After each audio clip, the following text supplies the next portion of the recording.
You're looking sharp, man. Looking sharp. I mean, we're the bearded ones today.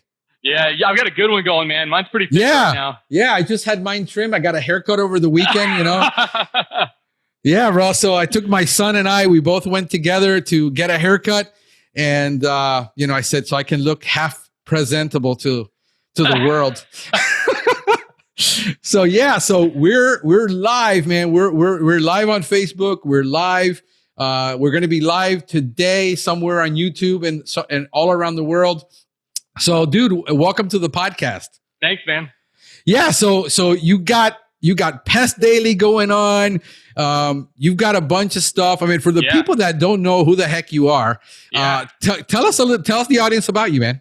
Yeah. So I appreciate you having me on. So, you and I have known each other for a little while now, and I've kind of stayed. I've kind of stayed out of the limelight for a long time, and my intent is to still do that. But kind of long story short is I was in corporate sales back in the early 2000s. For the people that know me, it's really tough for me to talk about myself. So I'm going to do the best I can for all of us. But I was in corporate sales, was real successful, and I say that as humbly as possible. But a good friend of mine decided, I was working at Cintas, and he said, "Hey man, let's go do something different." And he's like, "You should really go start your own company." And so we spent a lot of time doing research and some different stuff. And so we did. We ended up looking at like 30 different businesses, 30 different types of companies. We got into the pest control business back in 2008. And the interesting thing was for us, and this is something that we're starting to hear a lot about in the industry, is we didn't have the experience, right? So we were really fortunate to we had a third partner who was an awesome guy who had some experience, and he kind of helped us through the way. But all we did was bring some corporate ideas into pest control. Well, you fast forward 4 years, the company became a really big powerhouse here in Florida. We service most of the major markets. The company's called Envirotech. And, I was fortunate enough to sell the company, which was really neat. And the company was great, man. And it still operates today. One of my former partners he bought it from us and with some good backing. And, it was great, man. I was 31 years old, had a really good size exit, and ended up doing some neat stuff. But we built all the sales infrastructure, marketing infrastructure, all the processes related to routes, and all these things. And the thing I think was really a big benefit, Franklin, was, and you and I have talked about this before, is the fact is because we didn't know anything, we had to kind of create it all. And so by creating it, we get to go through that whole experience. So anyway, we left. So kind of a quick backstory is we did that. I had a 5-year non-compete. And so when I left the pest control business, I ended up going into technology. I ended up becoming the CEO of a really, really large healthcare consulting firm that was in the tech space, did some neat stuff there, scaled up some marketing agencies, then moved from there into artificial intelligence, which was like a massive failure. It was a company that had hundreds of millions of dollars in financing, but we couldn't get our products built. So we built sales infrastructure there, and we sold a lot, but we never could get anything done. It was a huge failure. And then I was fortunate to get recruited, and I went into the real estate space. And so in the real estate space, it was real estate technology. I became the chief revenue officer for Happy Grasshopper, which obviously scaled up and is a very large company today. And then I got a chance to exit there, which was great. And then we moved into ID Plans, which I was the chief revenue officer up until I guess about 4 months ago. And they service the retail sector, another great company. And the retail sector got hit with COVID. Right. But to kind of rewind to answer your other questions related to kind of pest control and some of the cool stuff is when my non-compete was done back in 2017 I decided to enter back in the industry because I really missed it, but I did it kind of more of in a passive way where we built Pest Leads, Florida Pest Leads, which we sold out that entire product in a matter of about 6 months. It's a website leasing company. It still runs today. We don't publish it. We don't market it. It just runs today. For some of our clients, it's really successful. For others, it's kind of a more of a naming play for them, which is great. So we did that, and then I started building, I did kind of on the side. I started doing coaching and consulting for pest control companies, right? Which I think you're aware of. And so in 2017, we started that. Between now and then, I've had 27 clients. Out of those 27, 7 have sold their companies, and 20 of them are still my customers today, dealing with growth and all these different components. And so, kind of leading in. I know we'll dive way deep into this, but kind of leading into it is that Pest Daily was the concept of Pest Daily was that and I'm not going to pitch it, but we'll talk about it. But that's fine. We can pitch it. Yeah, Well, it's against my nature to pitch, so I'll do the best I can for you, man. It's cool, man. What I decided to do was I had this deep passion from the time I started my pest control company back in '08.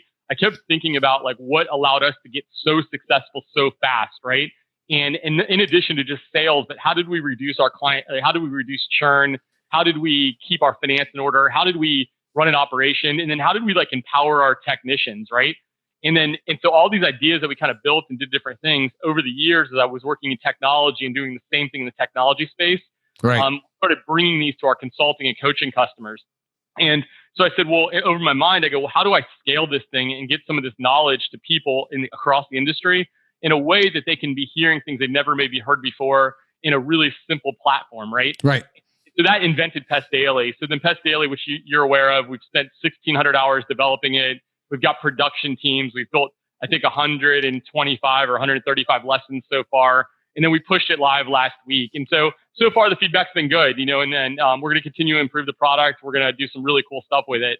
But the entire purpose is to create this holistic environment for anyone who wants to learn in the pest control industry to be able to come and learn, and whether the companies compete with us from a contributor standpoint or if they agree with the teachings that we have, that's totally fine. We want to give the people that platform to teach from. Right. And fortunately, we have the technology to do it, and we have the resources to do it. And that's kind of what we're going with it, man. So yeah, no, I'm super excited about it because I am. Yeah. And people are like, Frank's either an idiot or he's losing it. Here is the thing. We've been talking. I've been watching what you're doing, and I've known about you from other guys who've bought your consulting service, and they told me they had a great experience with you on you helping them, which is some of the things we're going to get into today, because a lot of them are the same challenges. But it's one of those things where when I started this podcast, and if you've listened to my original podcast, I originally did this because I saw so many people out there that, when I started, me and Pest, it was Author Podcast. Yep. We were 30 days apart. We were the original two podcasts. We started 30 days apart. None of us knew what we were doing. And they were 30 days ahead of me. And when I got on, it's like, all of a sudden everybody else started doing podcasts, and, 6 have come on and they left, and we've stayed there. And a couple of other guys who are in the consulting space have their podcasts. So right now, the competition in the podcast arena for pest control is really like, there's nothing really going on there. But I originally started this because I saw so many technicians and so many people suffering because nobody was training, nobody was helping. And to me, it's more of a journey and in my history and in my future of my growing my business, of what I'm going through to help other people through this process. And to me, it's like I've had, the other institute that came on, I forgot, Training Institute. They have a great, they focus on compliance, CEU training. I am in a different mindset of where I am building platform for legacy and for future. And I'm looking at the next 10, 15 years, and I'm basically trying to get NPMA and all these guys out there who have controlled the industry forever. Yep. Basically tell you really don't have the control you think you have, and you don't have the influence you think you have, because the people that are in our space, your customer, my customer, aren't really interested in them. Yeah. And so what I'm looking at is I'm setting the pace for the new arena, which we're in. And what you offer and what I offer and what I'm looking to offer is different and different flavors of things for the people. My audience is funny because when I do surveys on my podcast and then I do the same survey, I get totally different responses. My people listen to me for a reason. We connect. Yeah. It isn't that I'm trying to appeal to everybody. I'm appealing to the guy that's just like me, who started out with really bad training, virtually no training, started out in an industry where it's an awesome industry and nobody gave a darn to share, or this was before Facebook, before we had the groups, before we had the cemetery, before we had all these things. So to me, This competition is fuel while the average guy out there is being intimidated going, oh, but I don't want more people in the industry. I don't want more competition. To me, competition is fuel. Yeah. 100%. I thrive on it. I don't walk away from it. I'm dealing in Miami in a top 6 market in the country with the biggest companies on the planet, and I'm going head to head. Yeah. But I do it on my platform, on my videos, on my YouTube. I understand the game. Yeah. And I'm a player in the game, and my competition are players in the game. Like if we were in the NFL, I'm not looking at them as, oh, they're my competition, I hate them, or they're my enemies. And I teach everybody. So I'm like, why are you crazy enough to teach your own competition? Is that I get my jollies that way. I'm competitive as hell, and I'm not intimidated. So people don't get that. And if you're not competitive, you take everything as an offense, and you're always on defense instead of playing offense and saying, my goal is, how do I educate the world on integrated pest management? Not how do I build the biggest company on the planet, or how do I have a training platform that competes with everybody else? Yeah. I have a totally different perspective. Yeah. My goal right now is that I'm starting to get the respect in this industry that is taking me 6 years to get. Yeah. But from the people that normally would never be on a podcast like this. Yeah. I'm talking about, I got senior entomologists from major universities now wanting to be on my podcast. That's awesome. So those are the people I'm going for. I'm going after that education. I'm educating the public on what real pest control is.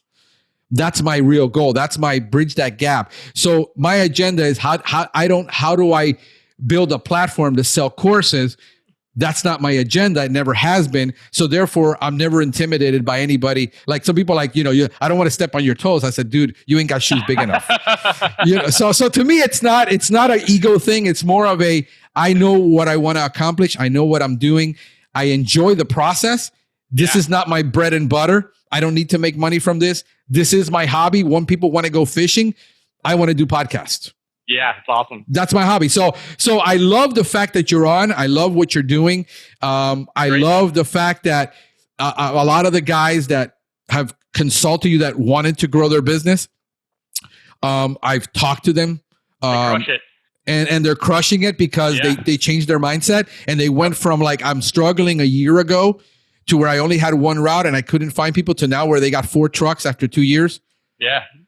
So that to me is the exciting part. I am a champion. I love being the David, not the Goliath.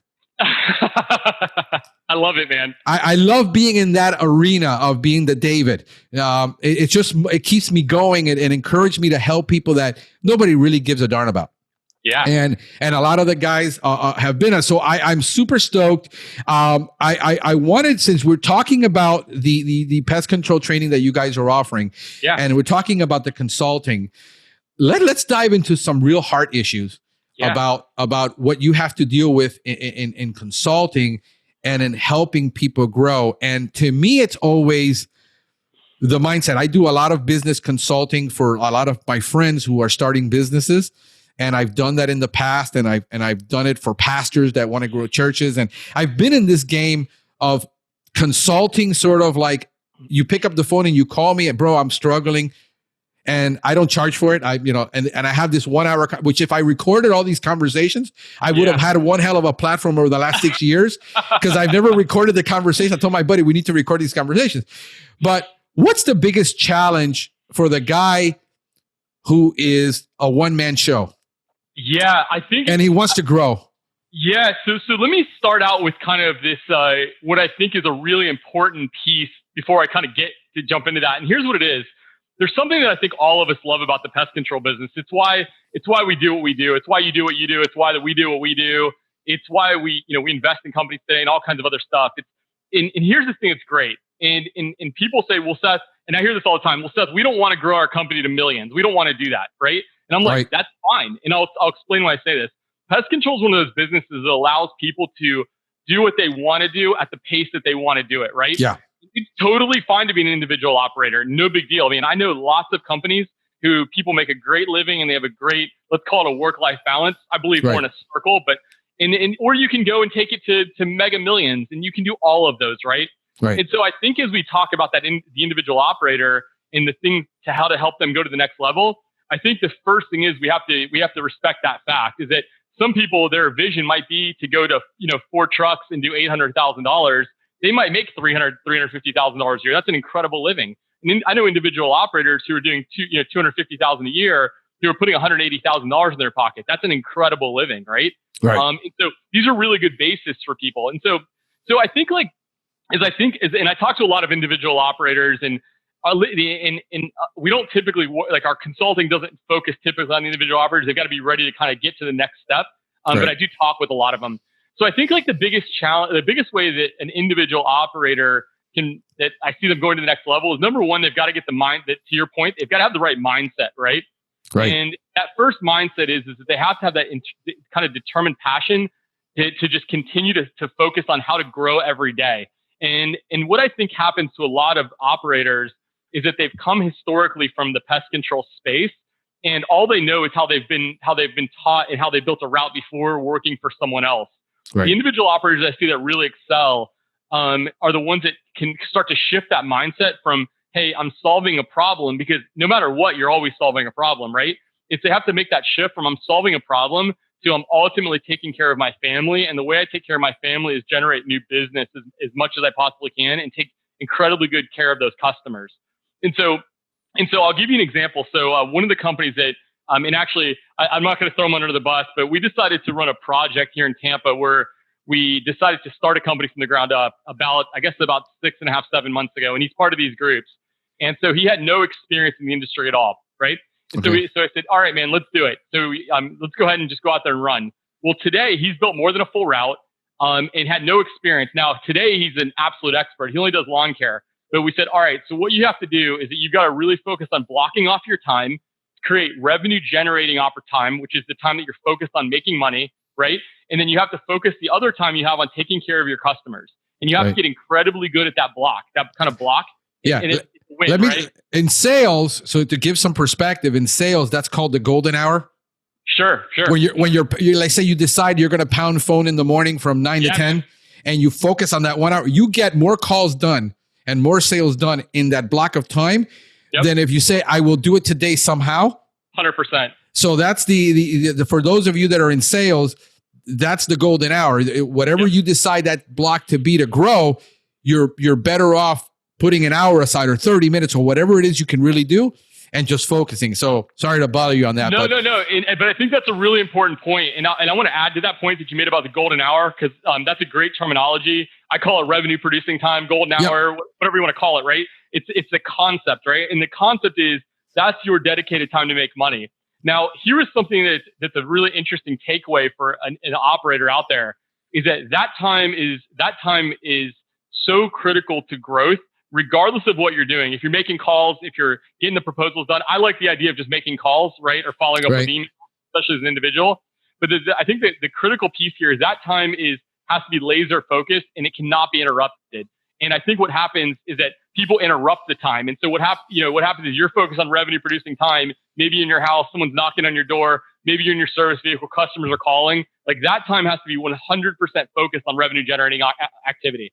To your point, and no one can interrupt it. Like we used to do that, like back in the sales, like in sales days.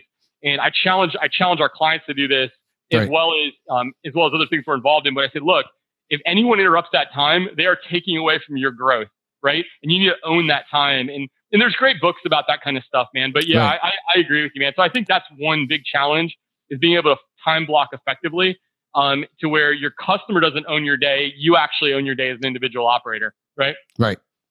Yeah. So does that answer your question kind of? No, that's excellent. That's excellent. Let's talk about the second, I think the most common problem that operators have, because they tend to come from a technical mindset. They don't come from a sales background. They don't come 100%. From a marketing background.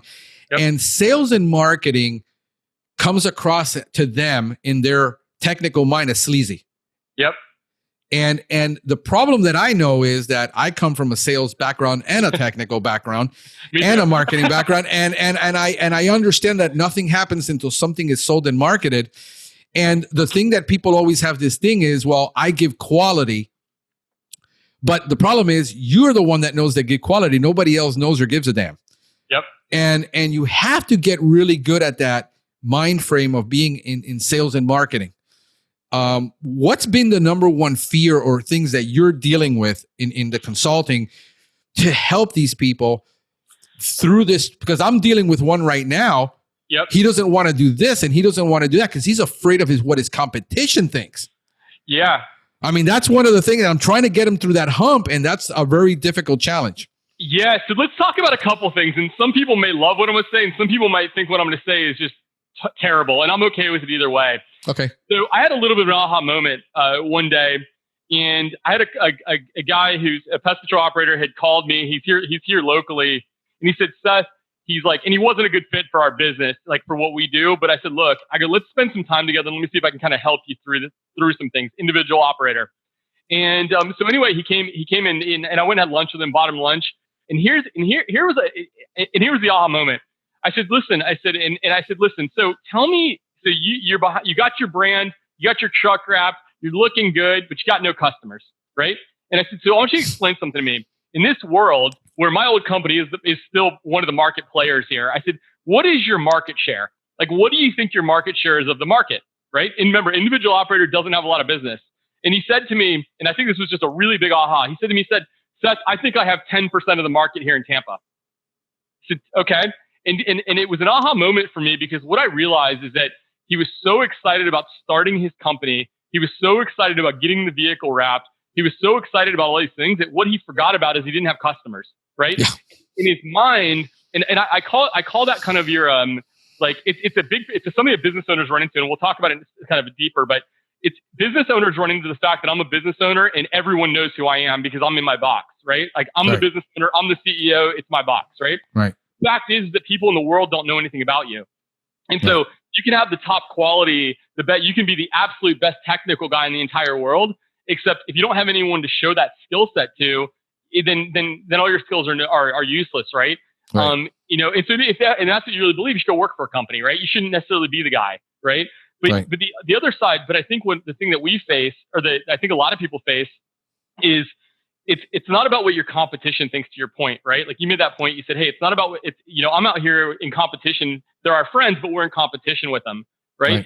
And you have to market. You've got to put yourself out there. It's not sleazy, and you'll hear me talk about this and some other stuff. But I believe if a pest control company as an individual operator really wants to kind of be the guy and help a lot of people, then I believe it's their obligation to go out there and sell and go out there and market and go out there and tell their story, because if they don't tell it, no one else is going to.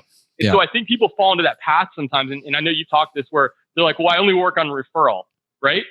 Okay. But if you only have 5 customers or 50 customers referring you, it's going to take a long time until those people until they're referring you, And I know that, like, when I talk to companies, one of the things is, and I think this is really important, a really important thing, is we have to realize as pest control operators where we fit, right?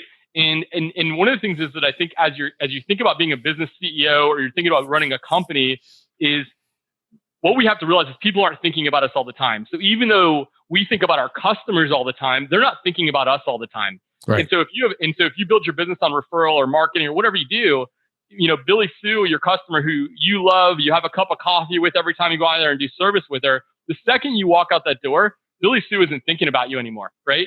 Billy Sue's on to whatever her next task is, and she's not going, hey, I want to go promote Seth's company, right? And so I think that it's not a sleazy thing. I think it's an obligation to go tell your story, and then you tell your story as frequently as you want in whatever cases, any way you want, in order to expand your business to the size that you want to expand it. Is that a good thought from your perspective, Franklin? Yeah, because most people are thinking in sales and marketing from a commercial pitch, but marketing has really shifted in the last decade to more of storytelling and more of education and training. And if you're the best guy in the market and you say you're the best guy, then why aren't you putting out, let's talk about content?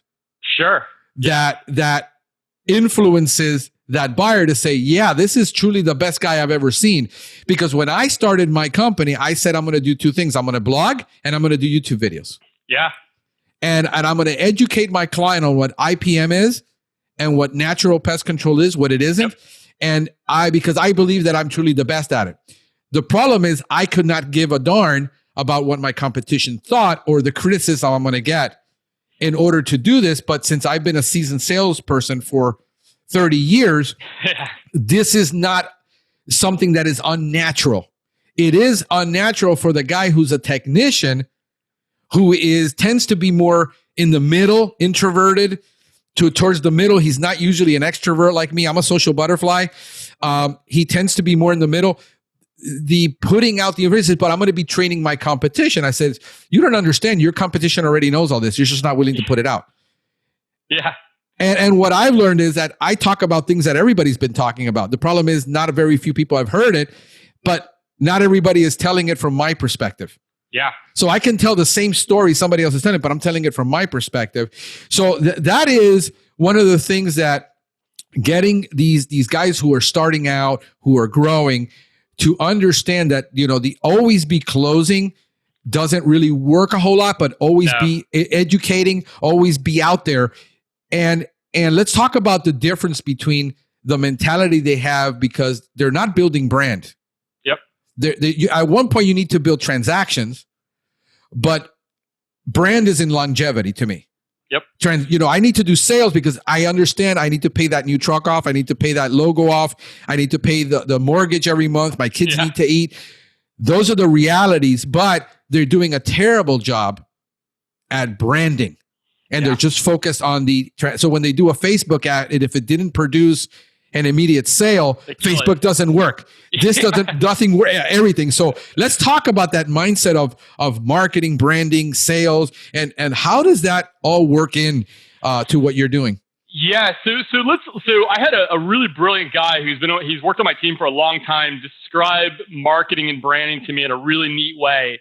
And I thought this made a lot of sense, right?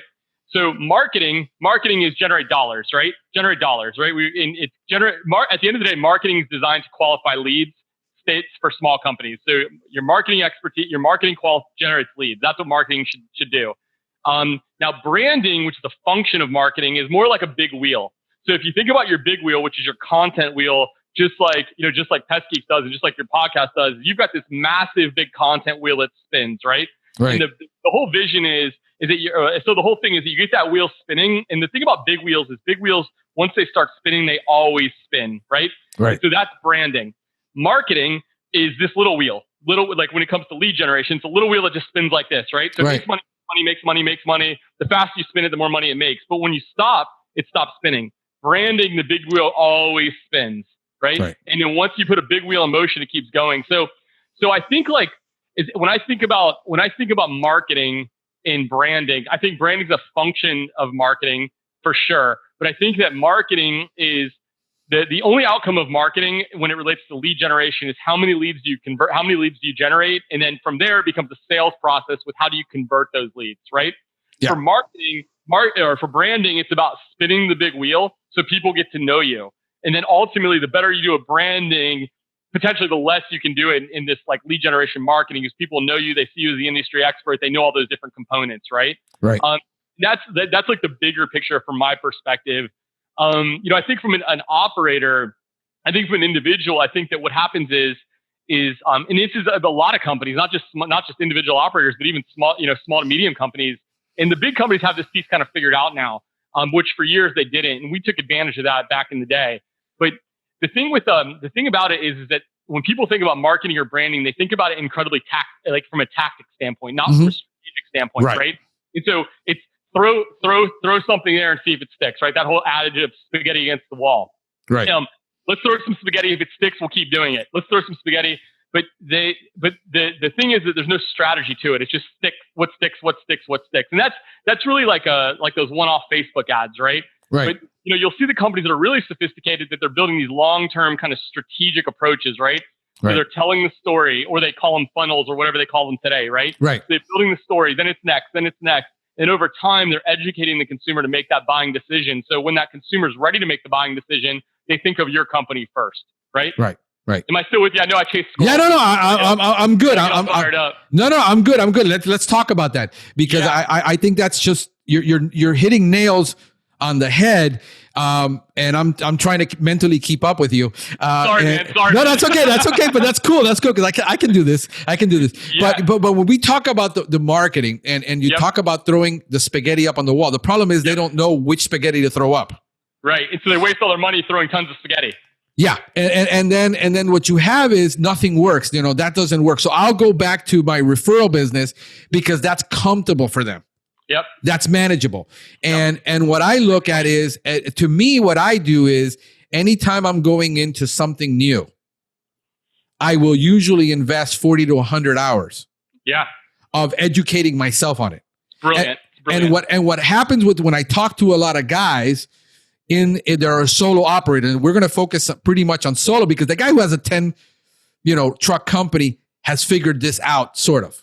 Yeah. His goal is I want to go from 2.5 to 6 million. I want to be on the PCT 100, or I want to grow to sell. Yeah. But the average guy, he's like, I'm running a route. I'm putting in 14 hours.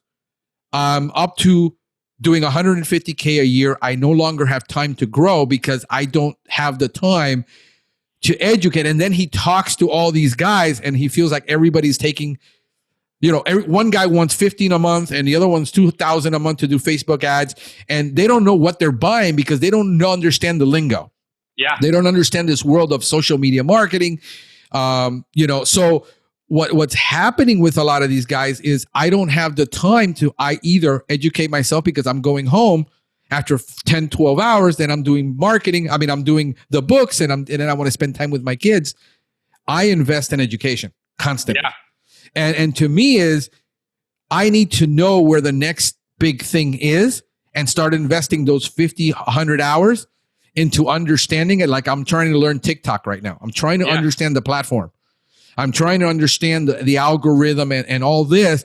So man. Yeah, it is. So because it's like, why are you going to be on TikTok doing videos? Well, I'm already doing videos and they're getting looked at.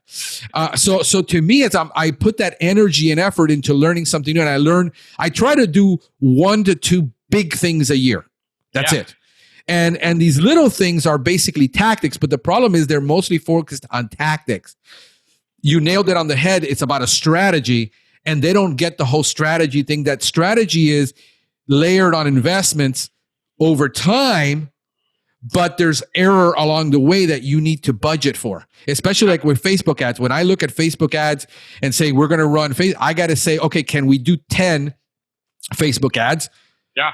Plunk $100 into each ad, do A/B split testing and see which one actually outperforms. And he says, but I'm going to spend $1,000 on learning. Yes, I go into college. You spend $30,000 on an education and you still don't have a job. I'll tell you this, Franklin. I really like that concept. And I think one of the things, if I was to go start a company from the ground up today with no resources, and I got to that $150,000 mark, to your point, is what I would challenge an individual operator to do before they ever went and spent $1 on advertising is do exactly what you just described, is to go in there, go learn the system. And I say dollars before they ever outsource anything to anyone, right? Right. Now understand, I own an ad agency and I'm saying this, right? Right. Before you ever outsource money to anyone is that you should go in there and have a fundamental understanding of how it works and try to execute on yourself and execute to the point where you get success. So even if it's, to your point, 40 to 100 hours, like to your point, go do it. Because here's what happens is now, once you have a concept behind you, it makes sense to source it to somebody else, because then you can go back to your core business, which is growing a pest control company. And now you know how to hold that company accountable for results, right? If that company's not accountable to results, then you're no longer, then you move to another company because you have a deep enough understanding of what to do, right? Yeah. Yeah. Because I mean, if you just hand something off and say, do something with this, and you don't have 10 grand to throw at it, they'll eat up your ad budget. Like, you're looking at like $4,000. What did you guys do? I didn't get a single call. And it's like, we're in testing. And that's one of the things that people don't understand when they're trying to buy these new services is that a lot of the money initially is spent on testing. Yeah. And the company needs to test ads to see, and then who's doing the creative? Yeah. Who's doing the copywriting? Yeah.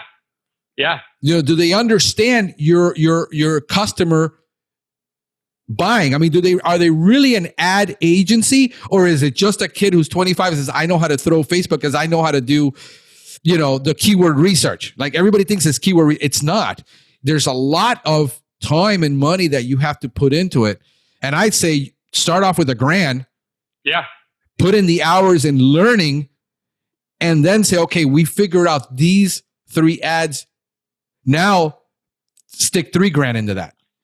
Yeah. I mean, it's the concept of throwing gas on the fire, right? So it's the concept of, once you, and this is something we talk a lot about with our customers on the consulting side, is that, because I get to ask this question a lot, and it's interesting. So they spend $5,000 or $10,000 on social media ads, and when I would start with a customer, they might be closing 10 deals a month, and I'm like, wait a minute, what? This makes no sense, right? So where's the whole process broken? Well, it's not. It may not be broken on the marketing side. The marketing side might be generating exactly what they need to do. It might be broken on the sales side, or it might be broken somewhere else, right? Because so I agree with you. The one thing that I would say is I would challenge is the fact that I don't know if someone needs to take it all the way to mastery before they would source it. I think they just need to have a deep understanding, because what I think can happen, I think what can happen is, to your point earlier, is when you think tactically, right? When you think tactically and you're starting to develop that strategic thinking, it helps you grow your business. Is that if it doesn't work immediately, you find yourself feeling like you're wasting money. And that might be a skill, right? So it might be a skill that has to be learned. And so it might make sense that after you go through, you spend your $1,000, you get your education, you put your 40 to 100 hours in, you spend some money, maybe it's not successful, but at least you have the concept behind you. So you're ready to find the person that can kind of get you ready to pass on. You know what I mean? I think it has to do with educating yourself to figure out if you're even a fit for that agency. Because what I talk to a lot of guys is I'll talk to an ad guy, and I say, okay, what's your churn rate on your customer? And he says, well, it's like 40%. And I said, so you're getting a 60% retention because 40% don't understand what it is you're trying to do. 100%. And what I would like to do is the owner to educate himself on what it is that ad agency is going to actually do, because he doesn't understand the lingo. Yeah. The ad agency starts throwing out all these fancy terms and gives you a list of, we're going to do all this thing. And I said, I look, they send it over to me. I said, dude, this is marshmallow. Yeah. There's very little substance. It's sugar and air, because all they're giving you is a bunch of checklists on reports they're going to give you. They're not actually telling you what they're actually doing. And of course, they're not going to share tactical strategy with you, but you have to have that intelligence so that you know what you're buying and you know what you're getting into and you're a fit, and to find out if you're even a fit to work together. But here's the thing, man, and this is going to probably piss some people off, and I'm okay with it. Okay. And I'm okay with it, and I know a lot of the agency guys, and a lot of them are great guys, and a lot of them are friends of mine. And here's the thing: if an ad agency should tell you what they're going to do. Like, they should walk you through their strategy. They should tell you exactly how they're going to do it. Because here's the reality: is that my job as an operator is to grow a pest control company, right? I want to trust my ad agency to be able to, they're going to walk me through every single step of the way, right? Because if they go away, cool. There's no secret sauce, right? Like, companies will say, I've got this secret sauce, I've got this secret plan. Nah. There's no such thing anymore, man. Like, it's who can execute better and who can follow the newest rules better. That's all it is. And that's the key right there. That execution, because 99% of the guys that are listening to me right now, 99%, I'm giving them all the training in the world. I'm giving all the free consulting. I'm putting everything out there. Yeah. And they're going to do zero with it. 100%, man. And it's always, I don't have the time. Yeah. So, and I don't trust anybody. So you're stuck like Chuck, bro, because if you don't trust anybody, you won't spend the time to educate yourself, and you don't want to give up the money. You're never going to grow. Well, you just can't. Yeah, your goal just can't be to be 5 million, right? Your goal needs to be realistic for you. Right. And again, like we said at the very beginning, like, you get to choose that life in this industry, which is great, right? Right. But yeah, man. Sorry, you got me all fired up about this, because I think that's cool. I think transparency is really important. Yeah. I think when it comes to working with vendors need to tell you what they do. And again, like, when we work with on our coaching side, is like, man, we tell people, and they'll all vouch for it, man. Like, the one thing we'll say is, I'll say, look, guys, we could be 100% wrong with what we're talking about right now. Like, what we're talking about could be 100% wrong. it might be right. And if we're wrong, we're okay with being wrong. That's not a big deal, right? But let's work together. And by the way, here's the 15 things that you need to do or walk through that might help you today. Make sense? Yep. Make sense? But yeah, I think that, if you look at other industries and you look, because one of the things that I think for pest control as a whole as an industry, and I think you hit the nail on the head, is that we're doing things that are 10 to 15 years behind a lot of other industries, right? So today, in other industries, like in my technology companies, like when I would work with them, I would go work with an ad agency, and let's say, I don't know, let's make up a number. I'm going to go spend $25,000 or $30,000 a month in some specific ad spend. Dude, sure as shit, they're going to walk me through every single step. They're going to get every single step approved, right? And I think people should do that in this industry. I think they should do it, man. I think it would help. I think it would help us become better as an industry as a whole. So, yeah, no, that's okay. That's okay. That's cool. I love it. Yeah, no, I talk to a lot of guys who hit me up, who hear my podcast, who hear me. I love your podcast. And they want to sell me, this and that and the other.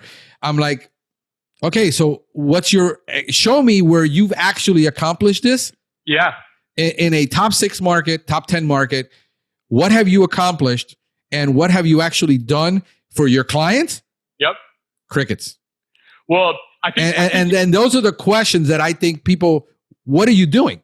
I mean, show me your expertise, because I'm already ranking for my number 1 search term on Google. Yeah. I'm number 1 on Google. What are you going to do that's better than that? Well, as far as SEO goes. Do you know what's interesting about that point? So, and man, again, I'm going to probably upset everyone, but I don't mean to, but it's what it's about. So one of the things that people always like, because there's a lot of marketing out there, and there's lots of great companies. But one of the things people always say is, companies call and they go, "Hey, I'm going to get you a big following. I'm going to get you a huge following." Yeah. Right? You know what my litmus test is? Because I get the calls all the time, and and we have a marketing team and everything else for our companies, and we run Pest Daily as a function of our agency and some different things. But you know what I ask? I say, look, my very first litmus test is I go to their social pages and I see what their following is, right? So if someone's going to tell me, dude, I have people calling me now, and I'm going to stand on my soapbox. I'm going to say this. It's not the way I mean it, but I'm going to say it. People call me all the time. They say, Seth, hey, we're going to go show you how to build a LinkedIn following and go build tons of connections and generate money from LinkedIn. I get that call all the time, right? Dude, I have 30,000 followers on LinkedIn. It's been maxed out. I sit on their global marketing committee. And here's the crazy thing is I go look at their stuff, and they've never done any bit of research on me, right? They have 250 followers, and it's their first year out of college, right? But it's like, they want to help me. No. Yeah. They want to get my business, right? But I can teach them. You know what I mean? And that's the same thing with Facebook. It's one of the things that I love about Pest Geeks, right? Like your podcast, it's so powerful because it is what it is, right? People know it. They know they're going to come there. They're going to get great education from from the IPM guys, from people that are industry experts. They know they're going to hear you talk about it, and they're going to walk away with that one little bit of information. It's going to potentially change their entire life, right? Yep. Right?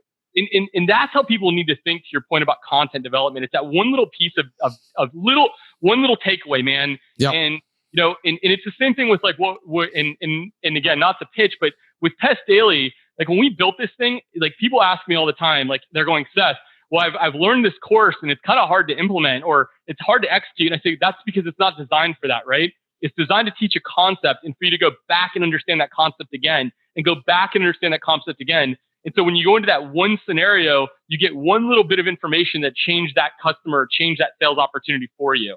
Yeah. That's what it's designed to do, right? Yeah. And it's the same thing. And that's how people need to think. Sorry, I'm way down the path. No. That's cool. That's cool. No, that's really cool. Because here's the way I look at it. I've been teaching IPM for 10 years. I did it for 4 years. I actually teach at my extension service. And and I teach to landscapers and guys. And always like on IPM, it's like, well, you can't do IPM because in pest control, you always have to spray the perimeter, and that's not IPM. I said, you're totally wrong. 100%. Because what happens with IPM is a set of principles. Yep.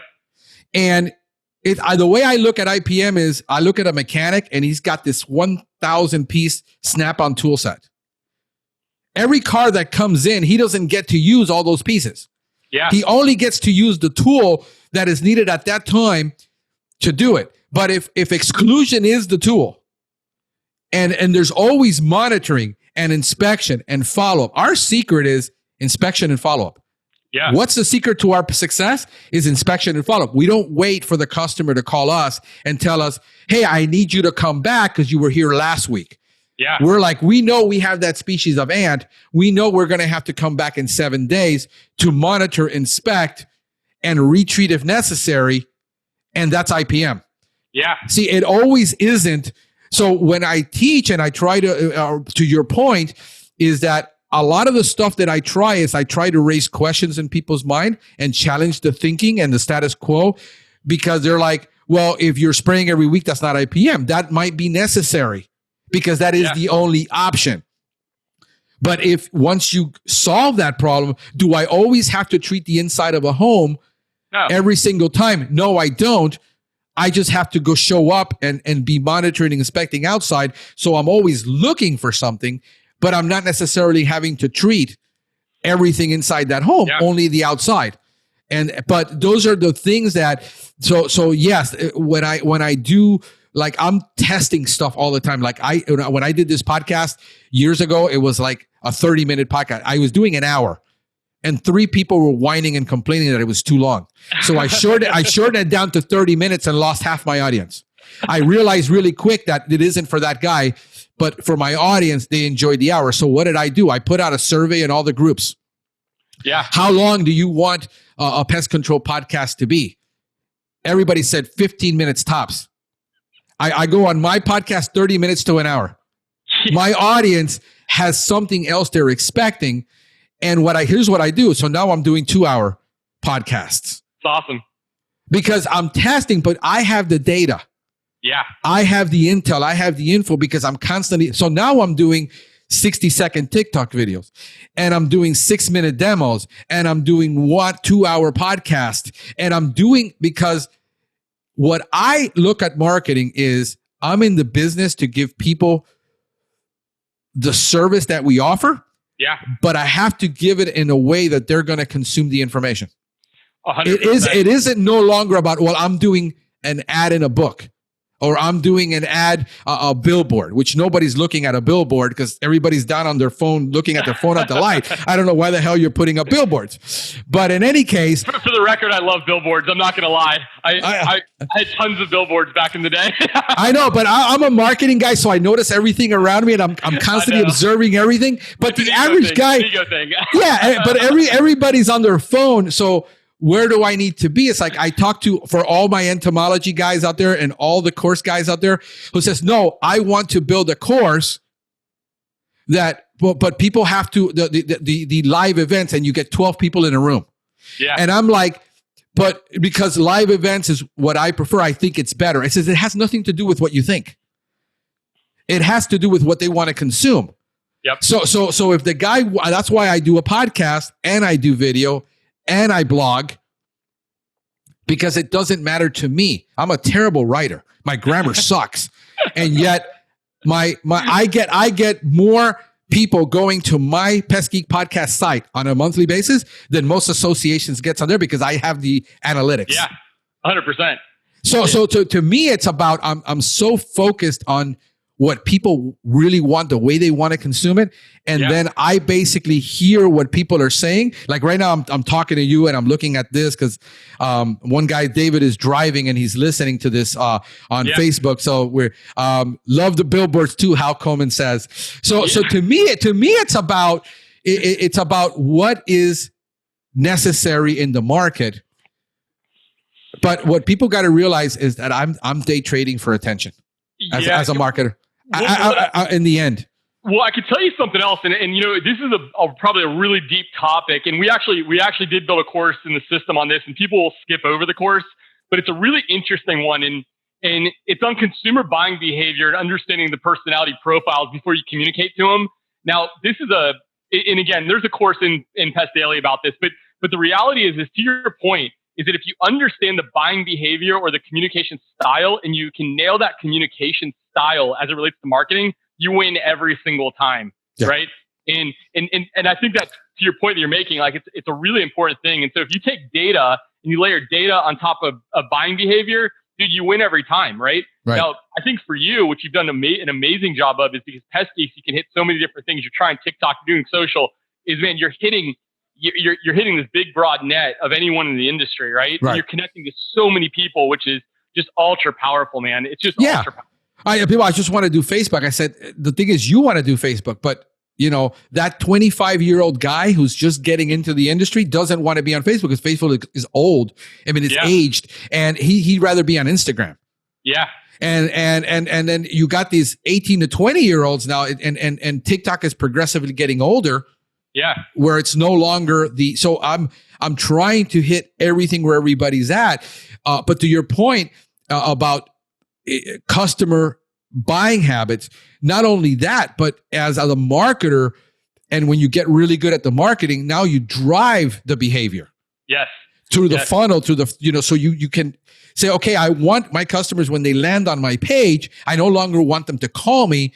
I want them to click here, and I want them to follow the funnel. And then I want because I want to create a self-directed site. Yep. And people are like, and I hear people all the time, customers are never going to do that. Yeah. That's the same thing they said about Amazon. Yeah. Because he's an idiot. I heard the comments for 20 years. This guy's never going to launch this. It's never going to get off the ground.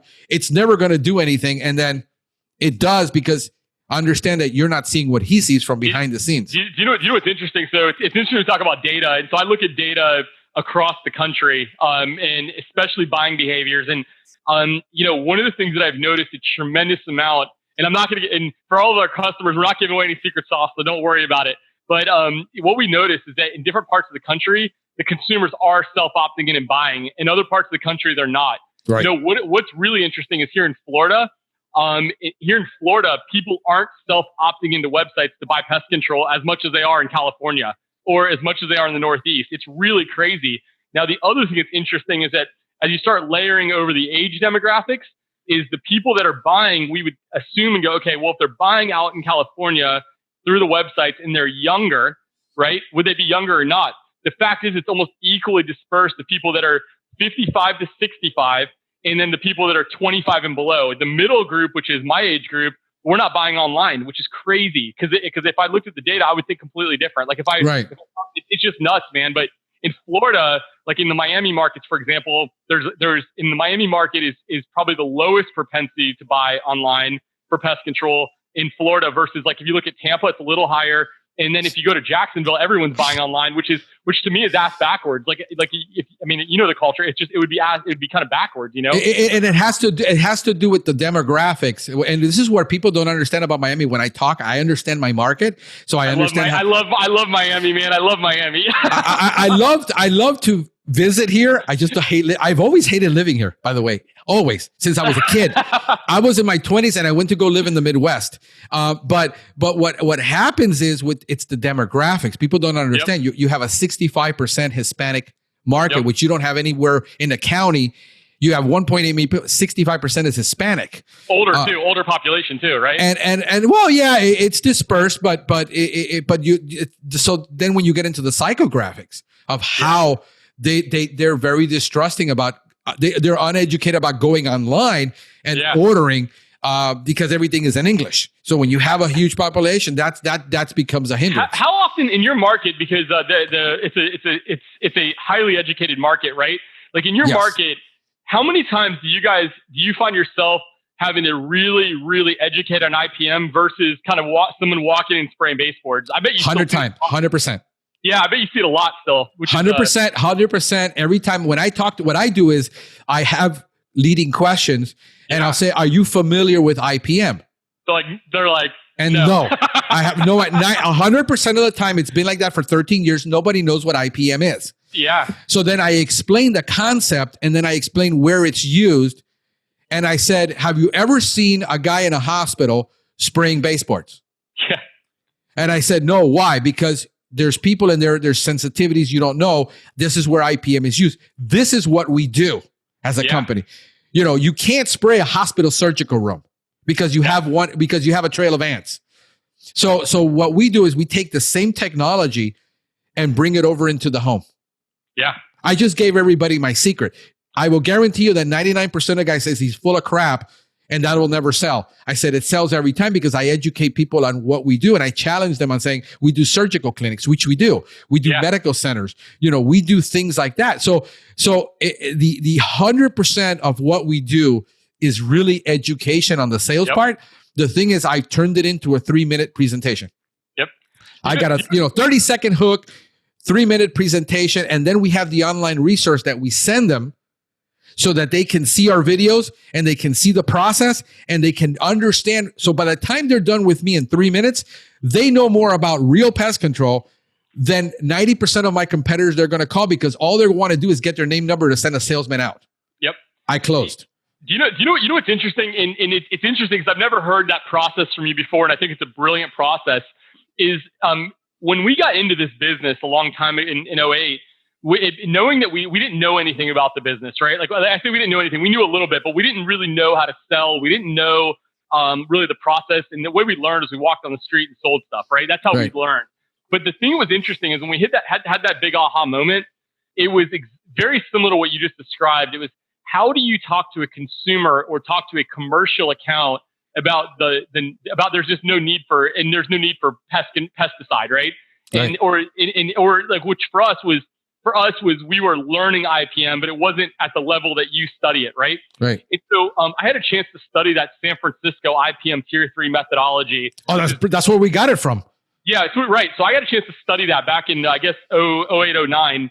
And one of the things that was really interesting is that if people that listen to me talk, they'll hear me talk about how, commercial accounts lead into tons of good business. I always sell commercial accounts, and then to certain types of commercial accounts. I'm always on top of that. But the thing that we used to do is that, and you're familiar with leadership, energy, and efficient design. Yep. So this is what we use as a protocol. 100%.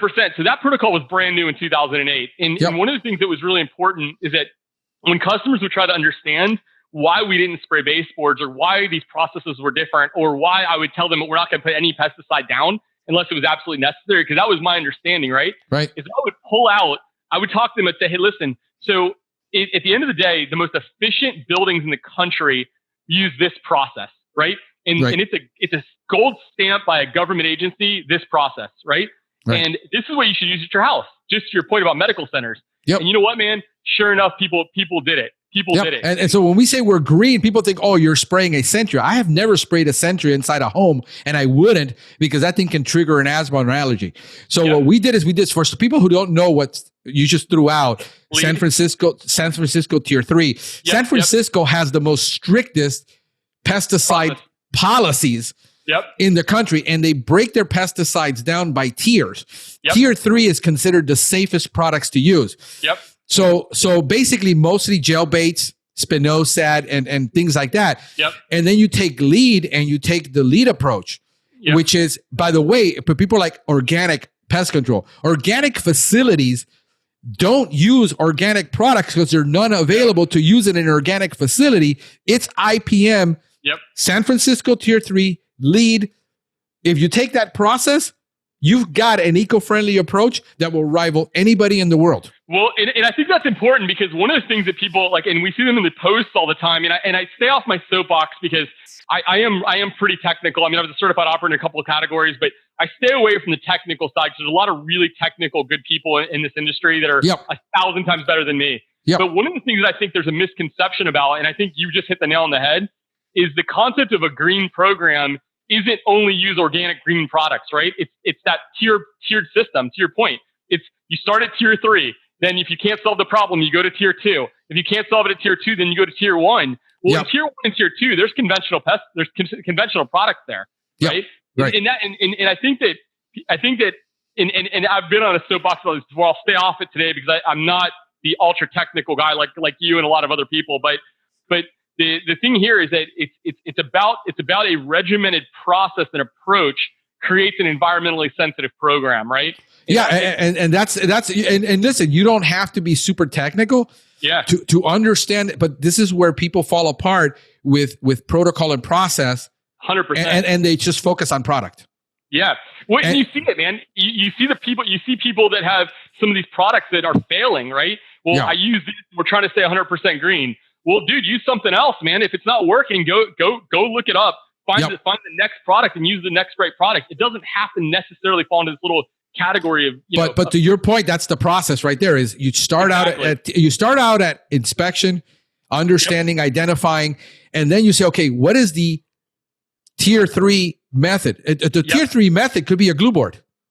100%. Yep. 100%. That could be the solution to that problem. It doesn't need to be a rodenticide. So if you're able to solve it here, but here's what happens with driving consumer. This is what I'm talking about: driving the consumer behavior through the innovation. Versus when I explain to my customer, here's the way the conversation goes, Seth. 100% of the time, hey, I need you to come to my house and spray my house for bugs. And then I say, okay, and then I immediately ignore that comment and I don't correct them. And I said, okay, well, tell me about the problem that you're having. Yeah. Okay. And then after they tell me all the problems they have, because they're going to feel like I got spiders and I got this and I got that. And after they've told me everything, I listen intently. And I said, okay, then I asked them the question, do you know about us or our company? No, I just saw that you're eco-friendly and natural. And I said, okay, great. Now, do you know about IPM? Let me tell you about IPM. And that's a 30-second conversation. Yeah. And then I educate them about IPM and why we don't spray their house, because it's not necessary. Because if a bug is up in a cabinet, spraying it down here is never going to solve it. Very simple stuff. Taking it down to the ridiculous. So we explain our process and how it's used in LEED buildings, how it's the method that is used by the Asthma and Allergy Foundation. This is the method recommended by people are like, but their pets. This is the method recommended, the process recommended by the American Veterinary Association. And I send them a link to that. And I said, here it is. So this is what's the best thing for you. What the problem is, you got used to your mama being 50 years old, coming in and spraying every month with a product that if you plied it up down here, it knocked it off the ceiling. Those products don't exist anymore. Yeah. So this is the process that is best for you to be eco-friendly, because we don't have a natural product to solve ants and roaches inside the home. We don't have it. Well, in the reality, I think, Franklin, is that, if we talk about the business function of this whole thing, is that what we've just done is made the application easier for the technician, a better application to the consumer, and then it's a more profitable service at the end of the day, right? It is. It's just that most people, what happens with the resistance that we have in the industry, this is why you and I are able to sell it, is because there's a huge amount of resistance saying, oh, when I hear natural, I hear eco-friendly, and I hear Essentia in my head. Yeah. No, it's not about it. We use Essentia. I use hundreds of gallons of Essentia, but we use it outside for plants and fruit trees and ornamentals and lawn fleas and ticks. We would never spray that in a house. Yeah. And so what I'm looking at is creating a process. We did the same thing. We took out all the articles, and we took out all the recommended processes, and we say, work it. And you're in Tampa, right? Yeah. Yeah. Okay. But the thing with Tampa is you guys get pretty cold up there. Well, I mean, compared to Miami, yeah. But remember, you're what people don't understand about Tampa is that you're in a complete USDA climate zone. Yep, we are. Then we are down here. Yep. So I am actually subtropical where you're not. Yeah, and we bring all the plants in from my house every year, man, and we bring them in from Miami, and they die the following year because we're in the wrong climate zone. so that's what people don't understand. So we're in a unique. So I've developed my process and my protocol and my procedure based on what we do down here. That's awesome. And so that's the difference. So that's an important part about creating a business strategy. It's, yes, you're the best guy in the industry, but unless you can articulate your strategy of why you're better, why 100%. It is that what is that USP that people don't seem to get in marketing? The unique selling proposition is, oh, you're just selling fear. No, I'm selling an educated process to a highly educated client who is ignorant about IPM. Yeah. And that's all I've done. And they have the ability and the willingness to pay for it. Yeah, and so you walk through all the different steps, right? So you walk through the education, the marketing component, the education component, understanding that's a qualified buyer, and then they make the decision, right? Like you hit all those key points, right? And I think the important part is, like, if someone had like a takeaway, from like us going through this process, is like they might be able to follow that specifically, right?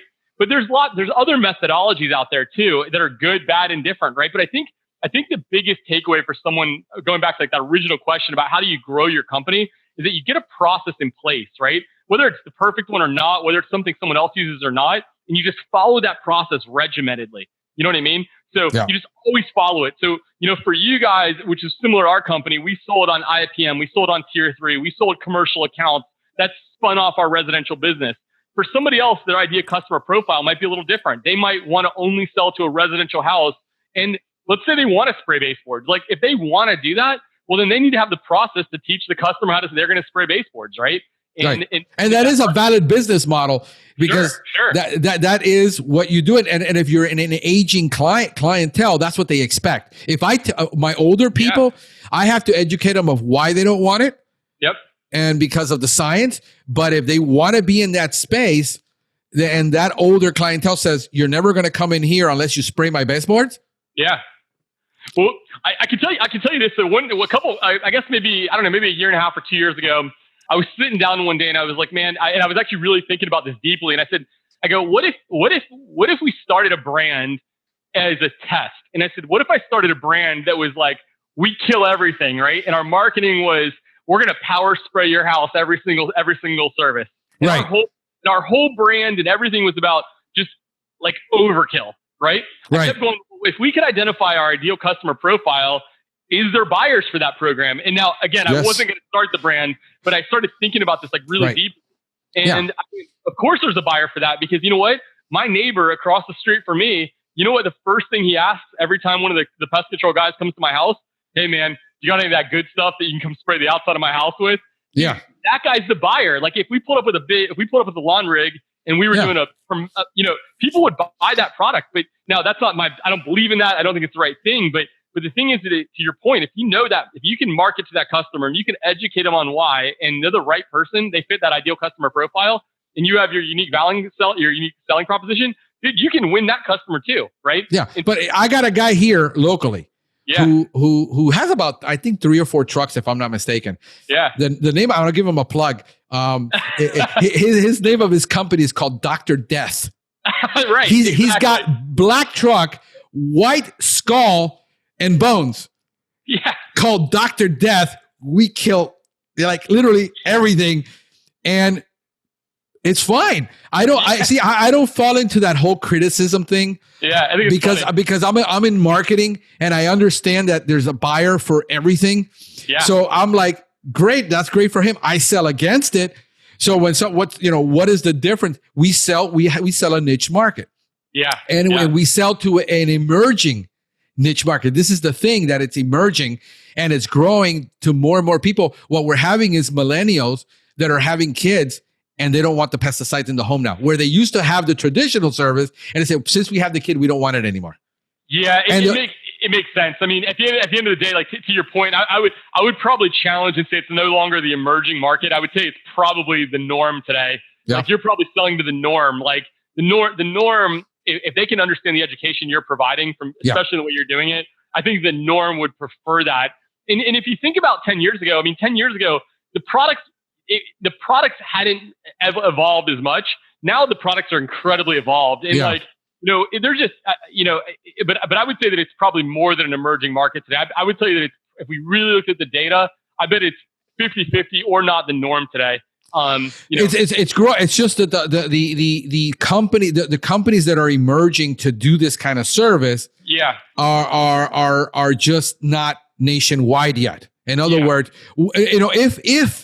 if the Truly Orkins Terminex tomorrow decided, we're doing this, as a green brand and pumped the money. I mean, we see Aptiv doing it. They're the 6th largest company on the planet. People will criticize them and their marketing and their tactics and all this. I says, it proves to you that customers want to buy this. If customers didn't want to buy this, and I understand it's a marketing machine and I get it. I don't have an issue with it. I don't have those issues personally. So I look at all that and I say, okay, this is when I decided to do this back in 2009, the amount of people that were spending money on organic was 4% of the market on organic products in general. Yep. When I did the market study, I understand the fusion of innovation. And I said, okay, let's wait until it gets to about 12.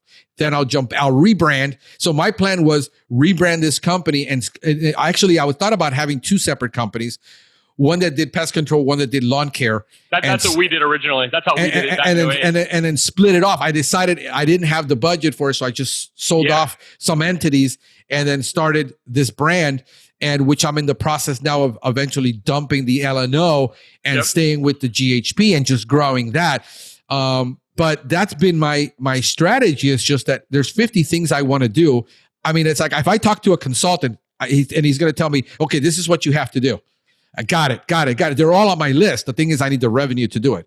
So my thing is, I'm going to live pretty humbly so I can pump in all the money into the growth to grow this bad boy. But I'm in a market where it's really tough. People don't understand that the majority of the brands that come down here to Miami don't make it. It's one of those markets people stay away from. And maybe on the commercial side, they do. On the residential side, they struggle. I can tell you this, man. I would agree 100%. Like when we sold down in Miami, we sold a lot of commercial business. The residential was a nightmare for us to sell down in Miami. Like we couldn't figure it out for the life of us, man. It was we couldn't figure it out. Like we just reversed engineer it. Yeah, it's super tough, man. It was super tough. What we do, here's what we do. Everybody's trying to sell a contract. 65% to 80% of the people don't want to sign a contract for residential. Yep. The culture, the mentality, a spray. My mother, 50-year-old, 65% Hispanic. Here's what we do. We sell it without a contract at max price, double what everybody else is, because they can get out of it. And then I just convert them over to a monthly or bi-monthly afterwards. Makes perfect sense. That's it. I always wonder, man, because I remember back there in 08, 08 till 12, when I had my business, like I'd go down to Miami and I would go out there in the field and try to sell residential. And I really struggled. And the interesting thing was, it was the only market we struggled in residentially. Other markets was no big deal. It was fine. Commercial was fine. Commercial was fine. Actually, Miami had a great commercial business, but we sold the high-end commercial stuff, commercial real estate, healthcare, stuff that was the higher-end stuff. And that was pretty good for us. But man, I struggled, man. And it was a really, really tough market to sell residential business in. It is. It's extremely tough and it's extremely competitive. Yeah. Where you have 240 companies, if I'm not mistaken. You got 1,700 techs running around in Miami right now. It's crazy. It's a crazy market, and you throw in the demographics and the psychographics, and unless you understand that, you come with this big corporate mentality of what you're doing in the rest of the country. And Miami is a third world nation compared to the rest of America. I mean, it really is. That's just a reality. It is what it is. You got people from all over, but you don't have a melting pot like New York or Chicago, where you have Italians, and then you have, the people from all over the world. It's mainly Central South America. Yeah. And then you have the Black community, and then you have, a very small Asian community, and all the people that are here that are from Russia or that are mainly just investors. Yep. Buying up properties and buying up things. They're not actually living here. They're just vacationing here. Yeah. So the demographics and the psychographics are completely different, because I lived in the Midwest. I sold in Chicago. I sold in New York. I used to do business in the Bronx and Brooklyn. I understand those cultures.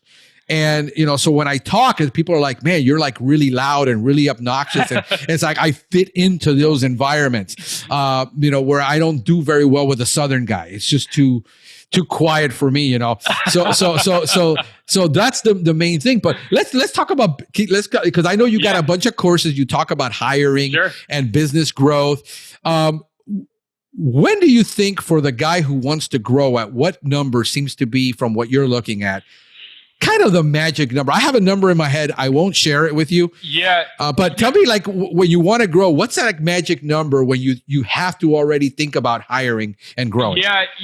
So that's the big question you get asked all the time, right? And I think, and I get asked that question all the time, and I give a kind of gray answer to that. And I think I know what your answer is. I think I've heard you talk about it before, but I won't. But here's the thing: is there's a couple things that balance into it. I think number one is that if you said, "Hey, what's the perfect number?" Cool, I can give you a perfect number. But the reality is that people have to be able to balance their business, their expense, their family, their debt structure, whatever it may be, right? And their pace. And so I think if I said, what's the perfect number? I really like it. I really like an operator who gets to around that, like, let's call it $15,000 before they hire a technician, $15,000 a month of consistent recurring business. And I say that now that for some people, that seems like a pretty far down the road, because what I get asked all the time is, well, I do $15,000 a month in business, but they really have like 10 or 12,000 of recurring business. And then they do a bunch of one-off services. And so what I always say is like, hey, if you're down the, and I'm giving a down the middle answer, but if you're $15,000 in recurring business, plus or minus a little bit, and then you get a couple extra $1,000 a month in regular service, you're probably ready to hire that technician, right? Now, the big question though that I get asked is that, well, who do I hire first? An office person, a technician? Like, that's in every business, I think, is really different there, right? Because if I was like, I know a brilliant operator here in Florida who grew his business $250,000 of revenue before he hired his first technician. Today, he's got 6 or 7 technicians. They run these really tough. They run a really aggressive service-driven business. Now, I also know companies who I've worked with who, they hit 5,000 in monthly revenue and they hire their first technician because owner's skill set is really on the sales side, right? Right. So that owner says, hey, look, I need to get out and be free and go sell business, and I need someone to take care of the service. And so, but I think if like someone said, hey, I wanted to be an operator and I'm going to stay running a route and I'm just going to get a second guy, we're going to go build his route. My methodology, I'd probably say, is get to 15,000, give that guy $10,000, focus on growing his business. You keep 5,000, split your week in half, start growing up both the routes together. It's probably like a simple methodology. What are your thoughts, man? I don't know. To me, it's going to depend on the market, because obviously Miami is like, for here, it's a really expensive city to live in. It is. Yeah. So what I can do with 15 grand a month here is not the same that a guy in the middle of, in a smaller market who, it can do. So if I somewhere between that, I started at 150,000, but because I'm confident in my sales ability to go out and hustle it and then not worry about what I have to cover for him. Here's the thing is that you can't eat your seed. I mean, that's just, so a lot of guys want to live this life and they start buying the $300,000 house because they were making 200,000, they were making 150,000 a year. Great point. And now they're like, I want to hire, but I got a $4,000 a month, $3,000 a month mortgage. I said, you can't just constantly increase your lifestyle if you have plans to increase your business, because you got to pump it a lot into it. Yeah. So I decided I'll just keep a lower lifestyle, make X amount, and stay on that so I can continue to pump everything into it so I can continue to grow. And then eventually get to my goal of where I want. So to me, it's I was at like about 12,000 a month, and it quickly was like, I'm free now. I've got 2 technicians, and I just hired a sales guy to get off that phone deal. And now, I think the big question too is like, the big thing to think about is like, so like to your point is you live frugally, knowing that you're going to invest in your business, right? Yeah. And I think that on the other side is that someone could be doing a lot more money and not live frugally, right? And at the end of the day, like, because of cost, exactly. So I mean, if you choose not to go out and spend your money, dude, your business, your $12,000 a month business or $13,000 a month business is actually a better company than a $12,000 or $20,000 a month business, because you're a more profitable company, right? Yeah, I mean, if you live, let's say, if you just go out into the middle of nowhere in Florida, I mean, you can buy properties for 100 to 200,000. Yeah, you can't buy an apartment in Miami. A 1-bedroom, 1-bath apartment is 200 grand. Oh yeah, for sure. So you can't, a rent is exorbitantly high even if you're renting. Yeah. So a guy making 50 grand in the Midwest can have the house, he's good. And so if he's doing, 12,000 a month and he's banking 50 grand for himself, he can pump in easily 30 grand into a tech, 36 grand, and have a great tech. Yeah, one thing, and I think this is just a good piece of advice for anyone, and along that path, like one of the things that I challenge the companies that I work with, but I challenge any business owner to do this, and I think people kind of fall short here, is I think that business owners should get themselves into cadences where they should be able to let's say, for example, I think that a business owner, even if you're a one-man operation, is that you have to commit time to understanding your business deeper. It's because a lot of what happens is people have let's just call it a checkbook business, right? Whatever comes in goes out. Whatever you have in your account is your business, and that's okay. Right. You're allowed to do that, and that's totally fine. But I always challenge companies as they start to get into this growth, to get to that 12,000, 15,000, whatever that number is to go, okay, now's when you start putting true business cadences in. So you need to go meet with your accountant for 30 minutes once a month, right? You need to go, in most companies that size shouldn't really be spending a lot of money like with marketing agencies, but if they are, you should be meeting with your marketing company once a month and going through every single bit of detail, right? But those accountants can really help you because they can go, hey, Seth, you made a bad decision. You decided to go, buy 3 cars and hire 2 technicians, but you really shouldn't have done any of that. They really think it gives them that chance to sit down with somebody who can actually really advise them. Now, I say on the other side is that I don't think an accountant should ever run your business because accountants' jobs are to not make you spend money. I believe you should also spend money too. So, but I think it's also really important for companies to go sit down with that accountant, make those decisions, really plan it out and build that strategy too versus guessing. Especially if you don't understand basic accounting, which most people don't. It's very boggling for them. But you should know where your numbers are. I mean, at the beginning when you're starting out, you're on zero-based budgeting. Yeah. You have no idea. Basically, what is zero-based budget is we don't have no idea what this is going to cost, and we have no idea what we're going to spend or what we're going to make. We're making this crap up as we go. Which is kind of which is mostly like most pitch decks. And when you're starting a startup, we're going to make 100 million, and it's like, where are you getting these projections? We just pull them out of our butt. We have no clue. But once you run your year, you kind of know where. And most people don't know what their COG is. They have no idea what their cost of good on hard parts. They have no idea what their cost of goods are on chemical. They have no idea what their real payroll costs are. They don't know what these, because they don't do any accounting. They just basically run a checkbook business. Right. If there's money in the account, we pay it as long as we know we can get this out. But having QuickBooks or something like that to where you're year after year, you're measuring and you're measuring your growth. And I've gotten into, there's a couple of concepts. We can throw this around because this is kind of fun about growth. There's some guy that says, I want to do 30% growth with a 10% profit. And I want to do a 20 with a 20. And I love the topic. Yeah. So you've seen all of these. Talk to me about that, and explain to the audience what the hell are we talking about? Because most people have no idea. Dude, that's an interesting topic. You brought that up, and I've actually given some talks on this subject outside of pest control. And so there's a really interesting rule in the software world when you build recurring revenue software companies, and they call it the 40% rule. And you can go look it up. It's really documented. And it's pest control almost aligns really closely to this.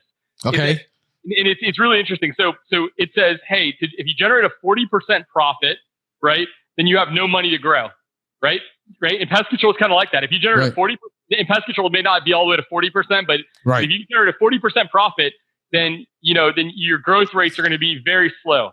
And let me interrupt you on that. Are we talking 40% gross profit off the truck, or because there's no way you're going to generate a 40% profit margin at the end of the year? I think about net operating income. So let's call it net operating income. So it's essentially and you're not going to generate it in pest control. So the top companies that I work with, they're around that 31% profit is what they end up generating when they're established businesses, which is really, really good, right? Our operations were about 27% of actual EBITDA, which is incredible. And now there's a lot of reasons why those efficiencies took place. But as an individual operator, I think you can generate that kind of profit. People would challenge me, but I do believe you can do it. And I know the methodology exists. Now, if you go look at the accounting companies in this space, they would argue with me when they do their big research and all that stuff. Right. That's okay. But I believe you can do it with some efficiencies and different things. But that said, let's call it gross profit, just to call it gross profit. Let's call it 40% gross profit on the truck. Let's just use that number. So this is when you got a guy on a truck. Yep. We're talking about chemical, fleet, costs, raw costs. This is not including marketing costs or administrative costs. This is just what it costs to run that service route for that vehicle. Okay. Is that what we're talking about? Sure, we can use the same math, and we can use 40% there. I think you can generate that type of I think you can generate that kind of upside though. I know we're saying no. I think you can generate that type of an upside. We're producing 50 to 55%. Right, that's my point. I thought you meant I took it the wrong way. I thought you meant that you couldn't do it. Yeah, you absolutely. No. Yeah. So let's just call the number 40%, just use the 40% rule that we had talked about. And I agree, it's way more than 40%. That's why I didn't want to say, hey Franklin, no, it's way over 40%. I'm talking about bottom line EBITDA is what I'm talking about. It's at that 27 to 31%. That's the type of numbers that we like to look at. Okay. But if we talk about growth, and let's just use 40%. And the 40% rule says that if you take 10% of your marketing, right, you can grow faster. If you take 20% of your marketing, you can grow even faster. If you spend 40% of your marketing, you're going to have no profit, but you're going to grow incredibly fast. And then what happens is as you grow incredibly fast, you start to pull away from your marketing expense, which then creates deep, deep value in your company, because now you're looking at let's call it a $200,000 or $300,000 company that instead of a $50,000 company. Does that make sense? Did I explain that right? Yeah. Just so I'm clear and the audience is clear. Yep. A lot of people would think what you're talking about is just totally insane. Oh, no way. It's 100%. So the companies that grow are the companies that basically are dumping more and more profit, a gross profit from their gross top line into the marketing to grow exponentially quick when there is no bottom line profit. But that's okay because you're increasing the value of the company. So if I decide I'm an operator and I say I can live with 50 grand for the next 5 years and dump all of my 100% of my gross profit into marketing. That's what we're talking about. 100%. So I would say it's a balance. So it's marketing, and then there's that human component about growing your people too, right? Of course. Yeah. So 100%. So yeah, exactly. And that's exactly how if people want to scale these companies, that's 100% what they should do. And I've got some great examples of companies that we work for that are going through that process now, who are just growing at outrageous rates. Because this is what everybody 99% of the techs that are listening to me who are techs, who are tech minded, will say these guys are insane. This is how companies grow. This is how you see a guy who started out 3 years ago and said, I'm going to do this, and all of a sudden decides to do it, and then he's got 10 trucks, 15 trucks. He's a $3, $4, $5 million company in the next 2 to 3 years. 100%. Now there's a lot to it, right? Like you've got to have a process. You've got to. It's not just like. Look, I wish it was that easy. Like but in the macro of things, the concept is you have to dump a lot more into marketing than you currently think, because I think it's 2-3%. And referrals and this and that. It says you got to put some serious cash into that marketing. So now that all the marketing guys hated me from what I was saying earlier, now all the marketing guys are going to love me. So here we go. I think companies, as they go through growth, should be spending 10% minimum on marketing. Now I think let me balance that. Is I think that they should do that once they get to that. Let's call it $200,000, $250,000 number, because there's a big balance of profitability up into that point. And, and people will disagree with me there, but I'll tell you is that I 100% think companies should be able to grow themselves organically through the first phase, or through, let's call it referral, through actual sales efforts. And then when they get to that 200 to 250,000, then you go in, and which is where we did, and where we're at is where now we're looking at exponentially just pumping into this year and the next 2 years, that 10% of into marketing. It's just we haven't decided which media we want to go into and put it, or which medias we want to devise that.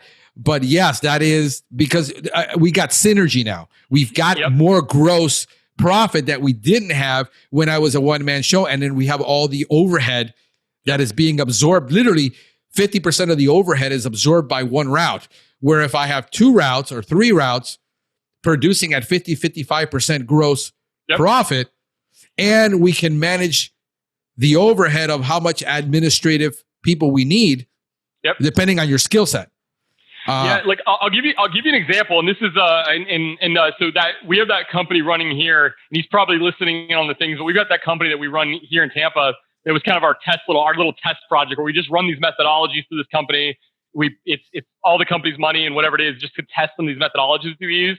And so with this scenario, that we chose to dump all the profit into marketing. Right now, understand we're in a little different place. We know the game. We've got the resources, and we have a team that can support all this. But we said, look, we're going to take, and it's not the exact number, but say we make 40% profit. We're dumping 30% profit directly into marketing right now, right? And now we're making very strategic decisions. We are doing a lot of training and a lot of other things. And that company has doubled. So 0 to 90 days, it did 120,000 in sales. And then 90 to 180 days, it did 315,000. And then 120 days to now we're at 180 days. We're at 337. In that and that's what takes most guys several years. Oh, for sure. But this was again an incredibly regimented system that we were running here. And it was just to test this stuff. And honestly, and it's the new age, man. It's the new age. So I think that if I was an operator and I had my second tech or my third tech, I would do exactly what we're talking about here. Make that measure and say, how much can I actually invest? Be sure that marketing dollars is going into the right avenue. To your point, understand that avenue, like we talked about at the beginning. And then the other part is that I would also invest in my people. Now, and that means that you get them. Let's get into that. Yeah, you get them technical training, or you do like the stuff that we're doing with Pest Daily, where you get them into these tools that actually really start sharpening their skill set, so that they can actually like accelerate. So you're accelerating all as a company versus just as a marketing firm or whatever the case may be. And I think we're going to go now into our second, probably most difficult. We've covered like sales, marketing, which those are hard things for people to grasp. But the next one is people hiring. I don't want to. I'm afraid because I worked for every company I worked for. They fired 50% of the people. I don't want to be in that business. I don't want to be. And what I realized is that the companies that grow you have to be like, we're not in the technical business anymore. That stuff is great when you're learning and you're growing, but you got to understand that you're a marketing company that basically is in the HR renting business. You're renting people.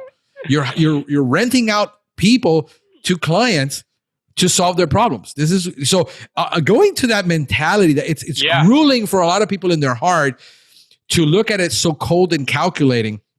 I mean, what makes me great is that I'm warm and, I'm loud and I'm not, but people understand that I'm warm and I'm loving and I'm kind to them. And I treat my people. I don't expect from my people what I expect from me. I'm driven. I worked 80 hours.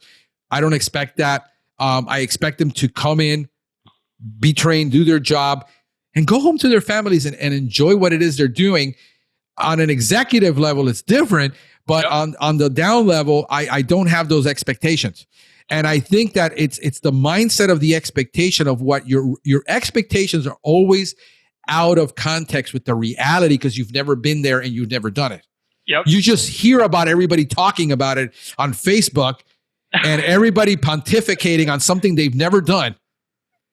But until you've had to hire 9 to 12 and fire 9 to 12 to 13 people, you don't know what the crap you're talking about. Guaranteed. Okay. Hey, are you sure you want to open the subject up, man? Let's do it, bro. Let's do it. I want to rock this.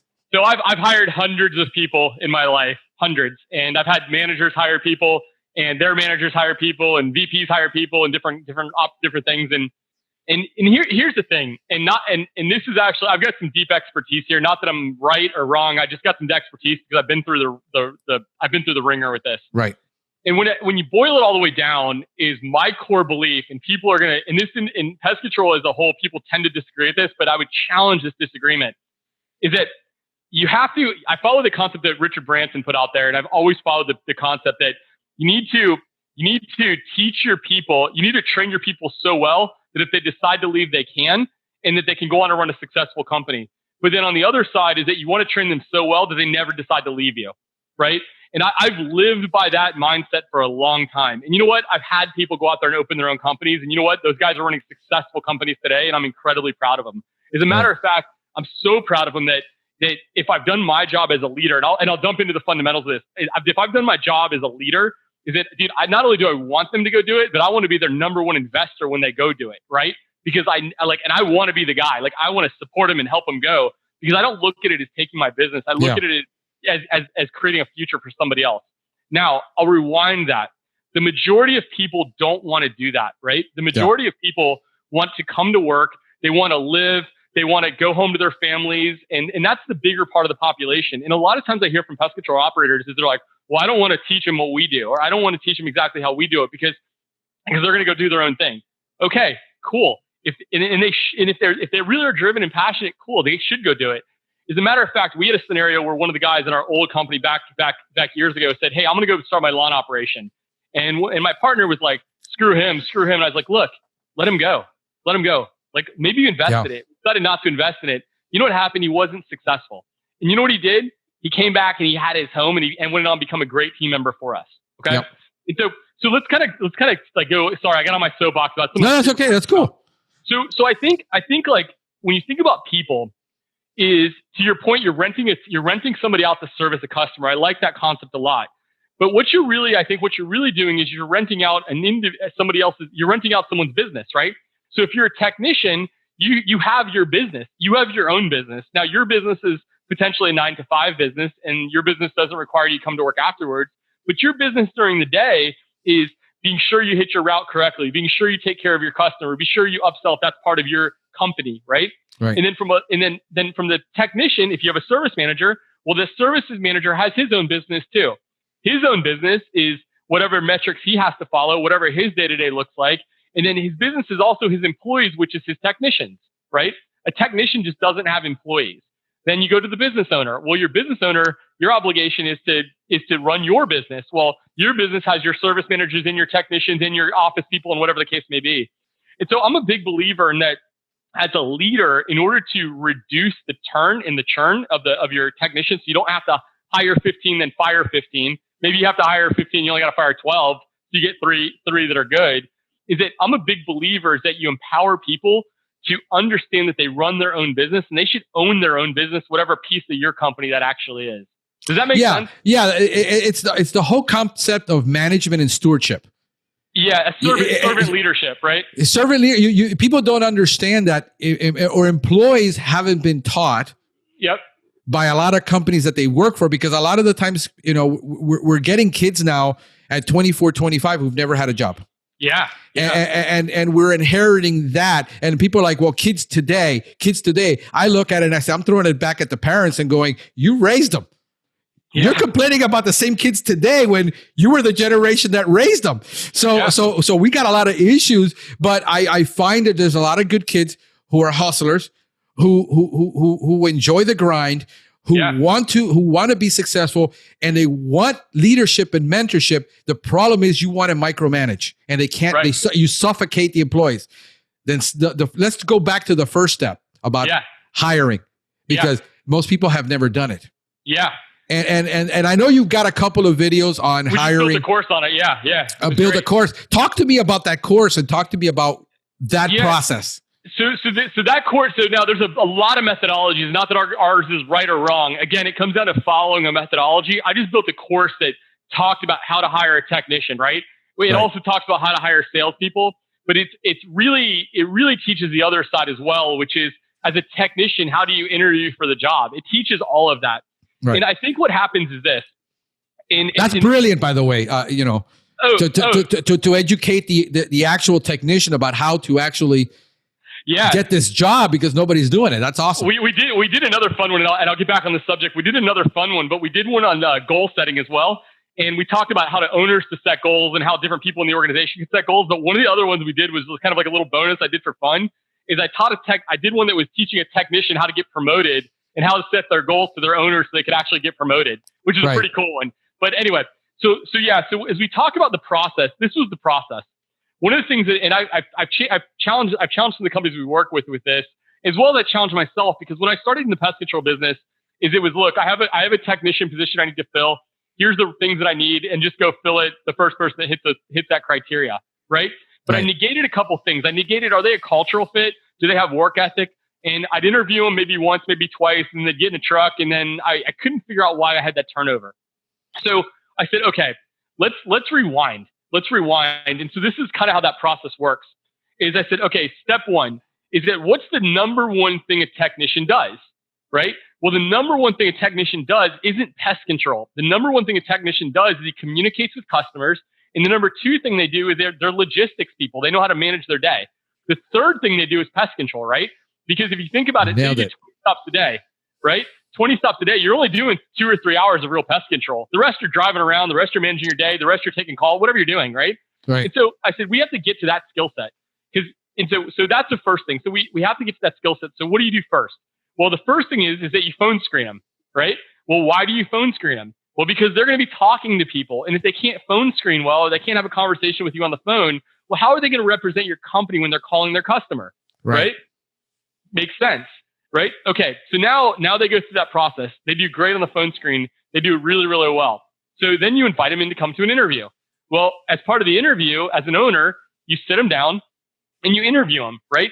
And I actually gave a bunch of questions you can ask because there's all kinds of questions that relate to whether they're a good fit based on their personality. And those are kind of listed out there. And there's a lot of different ones because you need to be sure this is the right person because that's more important than if they're a good technician for most companies. Now, if you're a highly technical company and you're doing AIB facilities and things like that, they might need some different skill set. But residential companies, you need this, right? Because you're going to teach them pest control anyway in your way. So you sit them down in an interview and you ask them a lot of personality type questions. You find out if they're human, right? You get to know them as a human standpoint. Now, a lot of companies go through step 1, step 2.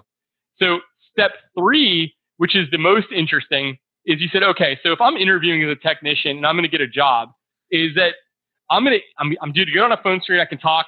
I did great in front of an owner. Well, here's the thing. Now we need to know what they really like. So what do?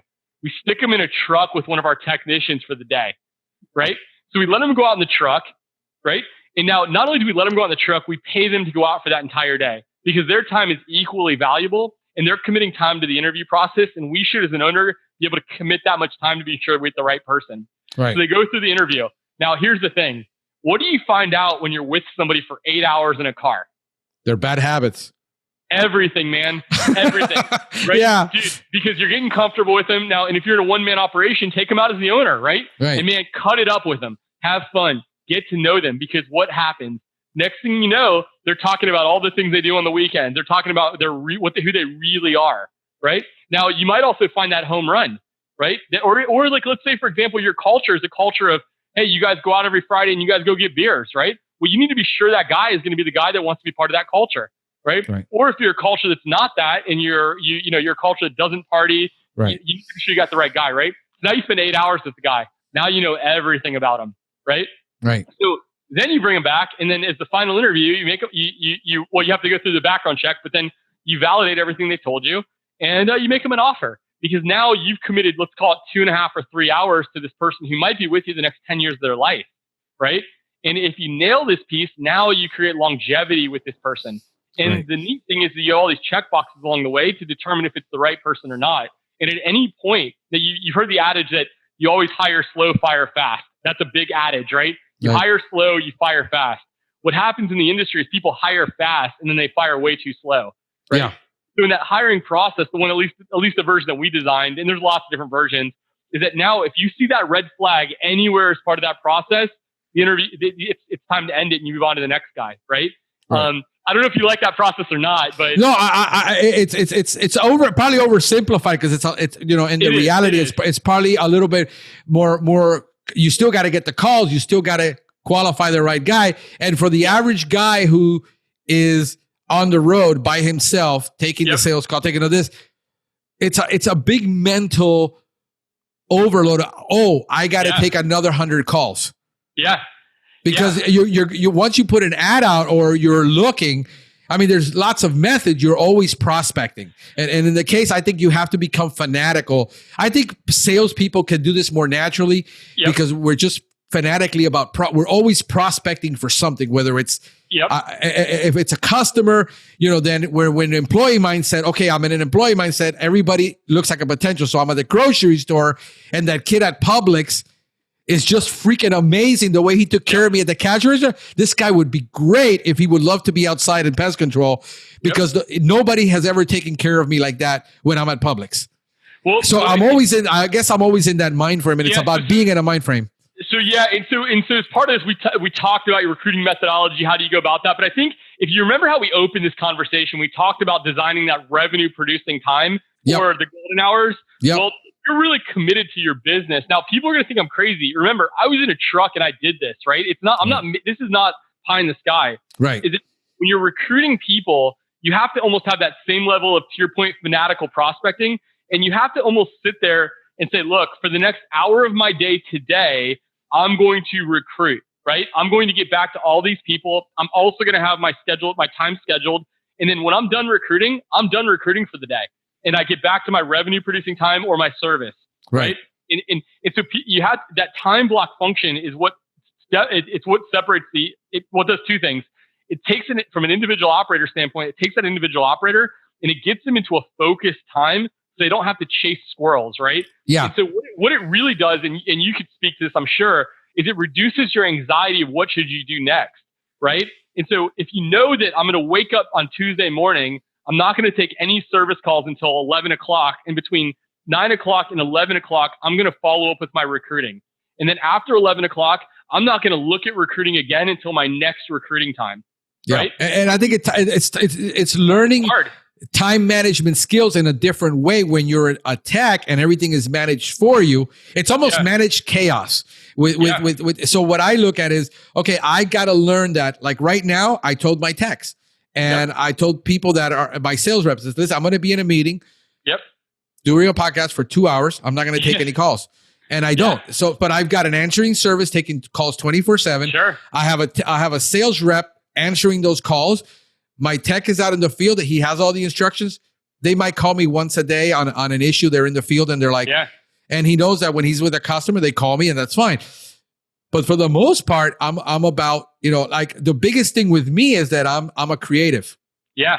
and I'm always thinking about, like, I use Asana for project management to manage myself because I've got all these projects. So I just dump all these projects on there.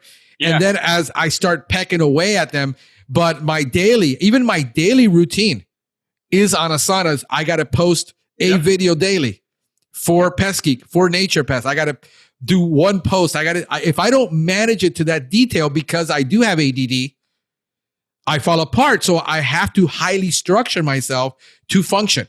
Yeah. If not, I'll be all over. I'm thinking about, I'm going to do this and I'm going to do that. And I'm like, It's I think to like the original topic that you brought up, it's like, if you're going to grow a business though, this is the hard thing, right? And a lot of times when somebody comes up and they open their own company as an individual operator, to your point, is that the only thing they really have known is other businesses they might have been in, right? Yeah. And then they went to work for a company and thought they could do it on their own, but they've never been these functions. No one's ever said, "Hey, here's how you actually do it," right? And so what happens is you get into that cycle of, what do I do next? What do I do next? What do I do next? And all of us have been there, right? Right. Like for you have a tool, use Asana, great tool, right?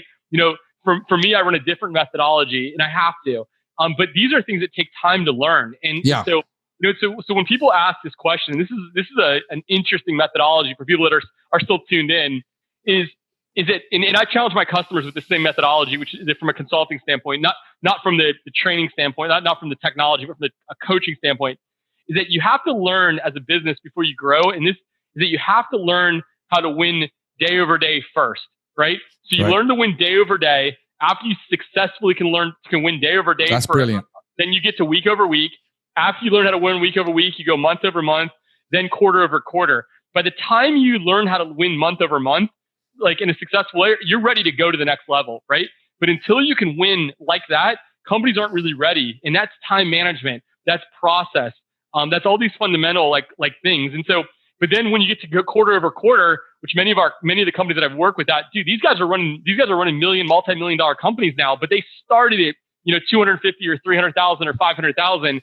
And what they did is it takes months, right? It takes months to wrap your hand around the mindset that we spoke about. And after the mindset, then you have to start being able to execute. And even if you get little tiny bits of execution along the way, you start to win. And then those wins become kind of inherent, right? But it's all of it. So it's recruiting, it's sales, it's understanding marketing, taking the time to be educated.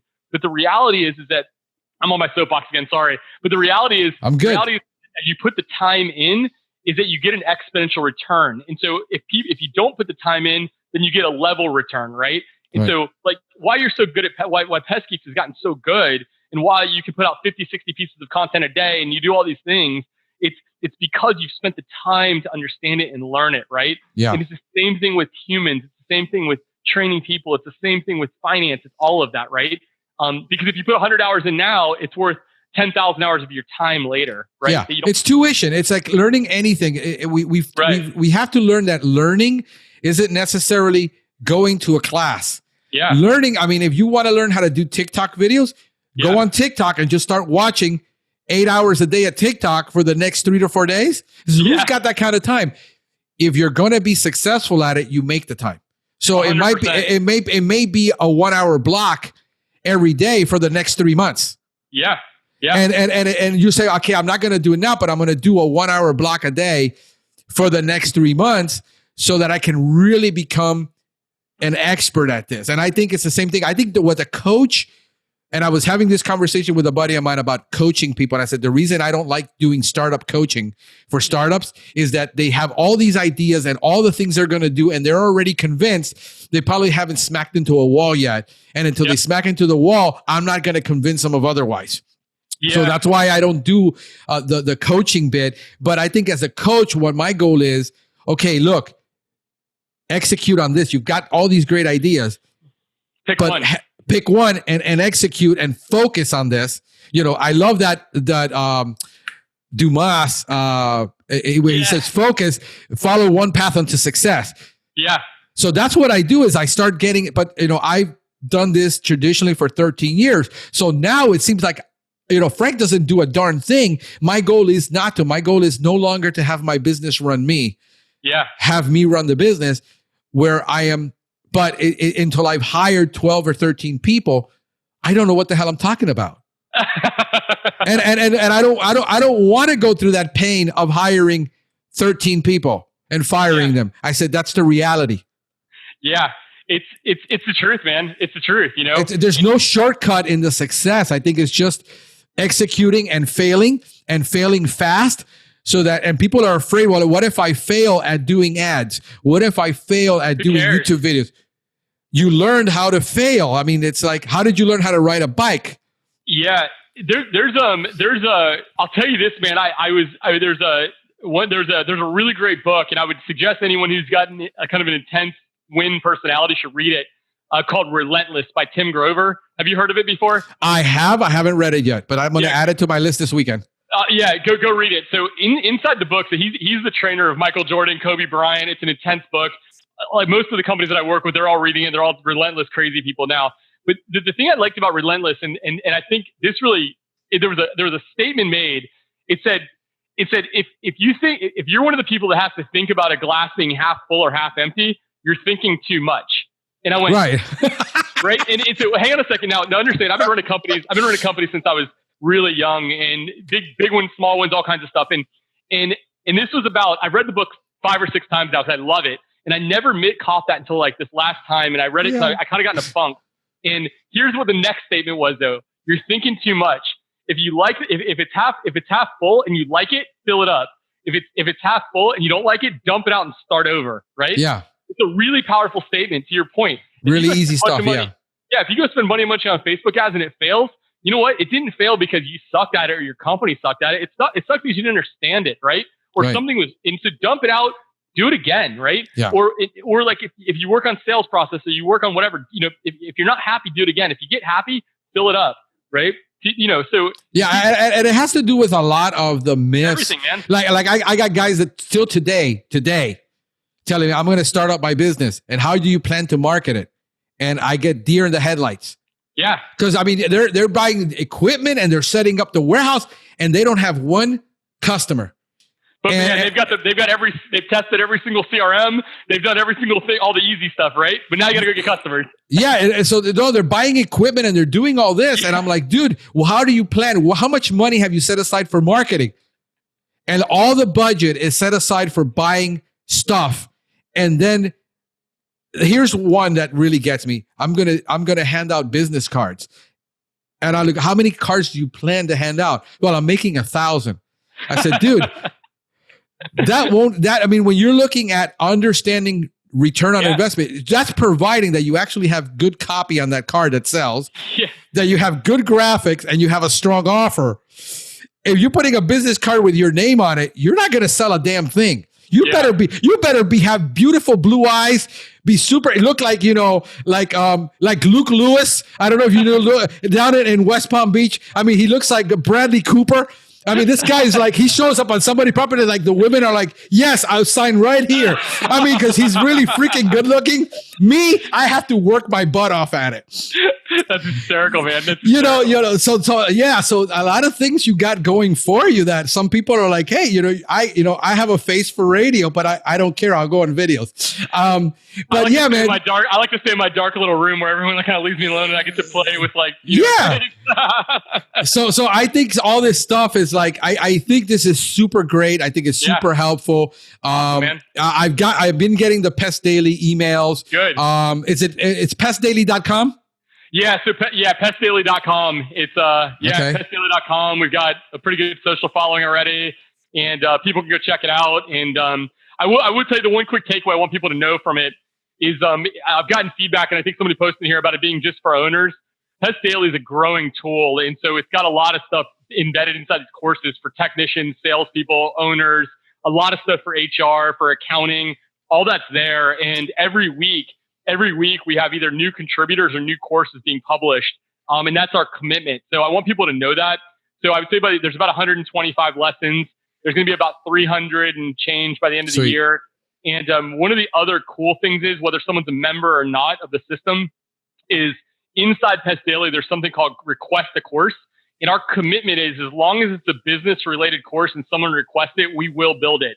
So that's our commitment. Whether we have the expertise or not, if we don't have the expertise, we'll find the right contributor. So right now we've got 4 contributors in there. We've got about 10 more lined up. And then there's a lot of me talking about different tactics and things like that. But, now, is it mostly educational training type, or is it certifiable training like CEUs? No, so we do not have CEUs in there. And it was actually by intent, because one of the things is, now we have been approached by some of the companies asking to provide CEU content, and we may enter the technical side next year at some point. My guess is, though, it won't be us. We'll bring in experts that are, somebody who really is passionate about that, the technical side, because there's just great resources out there. I mean, you have a great resource for it. Yeah. It's probably, I think, the best out there. And there's there's people who are very technical. I want to say in our space, which is the business side, and bring experts from outside the pest industry and bring them to people in the industry is really what my vision is here.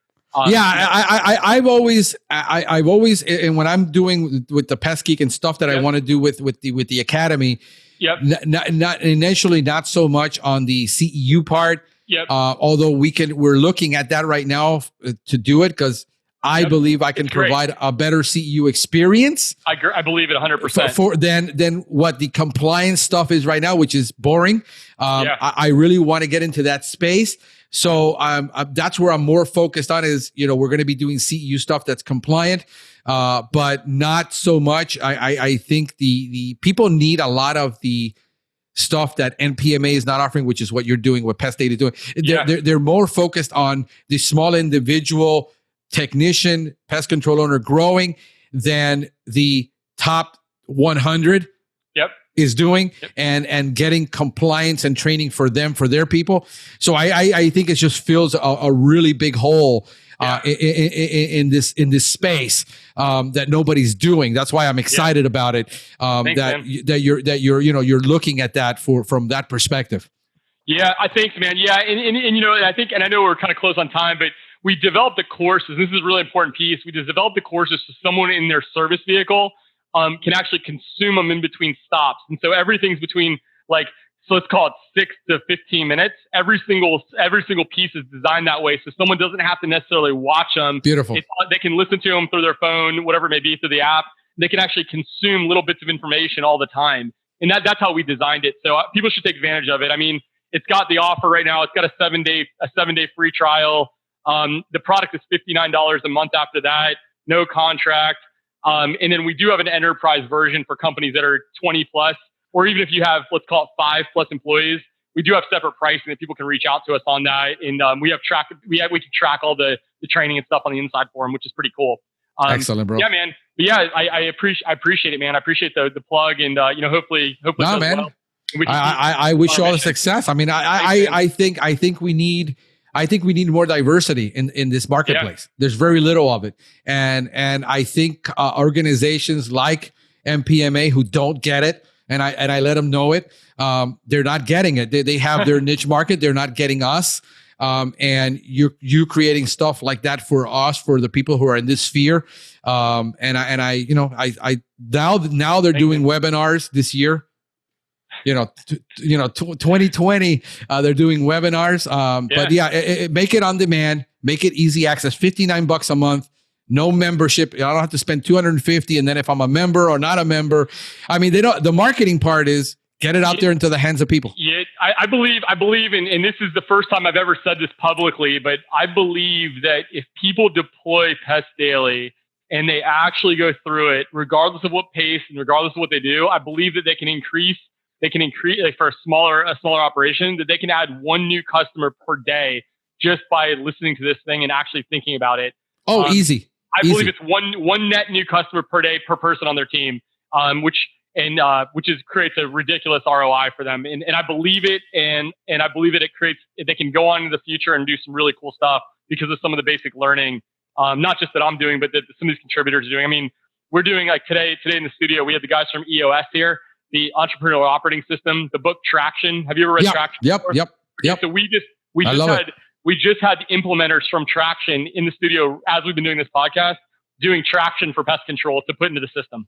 That's beautiful, bro. It's so cool for the people that want to own it. You know what I mean? And go through it. Awesome. No, that you're taking this to the really next level. I want to see people win, man. Create features for people. And I don't think Pest Daily. I don't know, man. I don't think it could be just for the pest control industry because the principles for every service industry. So if you're in glass cleaning, whatever. I mean, it doesn't. It really is the same. What we sell with people. I piss people off all the time when I say this. What we sell is a commodity, guys. Yeah. Window cleaning is a commodity. Pest control is a commodity. It's branded marketing and sales that's going to make the difference. But it's all a commodity. Beans are beans. I don't care. I mean, a black bean is a black bean. Whether Goya makes it or Iberia makes it, it's brand. So I think you're going to do just awesome, bro. And I like Goya best. I probably shouldn't say that out loud. Yeah. No, I love Goya and I love the product. I buy 2 of their beans, but I like the canned beans, and because I don't have time to cook, for 10 hours, soak beans and cook them. I got to do things quickly around here. So yeah, man. So hey, thanks so much for being on, brother. Thanks for having me, man. It's been a blast. I know a lot of people are going to get a lot out of this. That's awesome, man. And we're going to have some great success with this. I really appreciate you. Great, man. Hey, thank you for all you do today too, Franklin. Take care. All man. right, brother. Take care, brother. Bye. Bye-bye.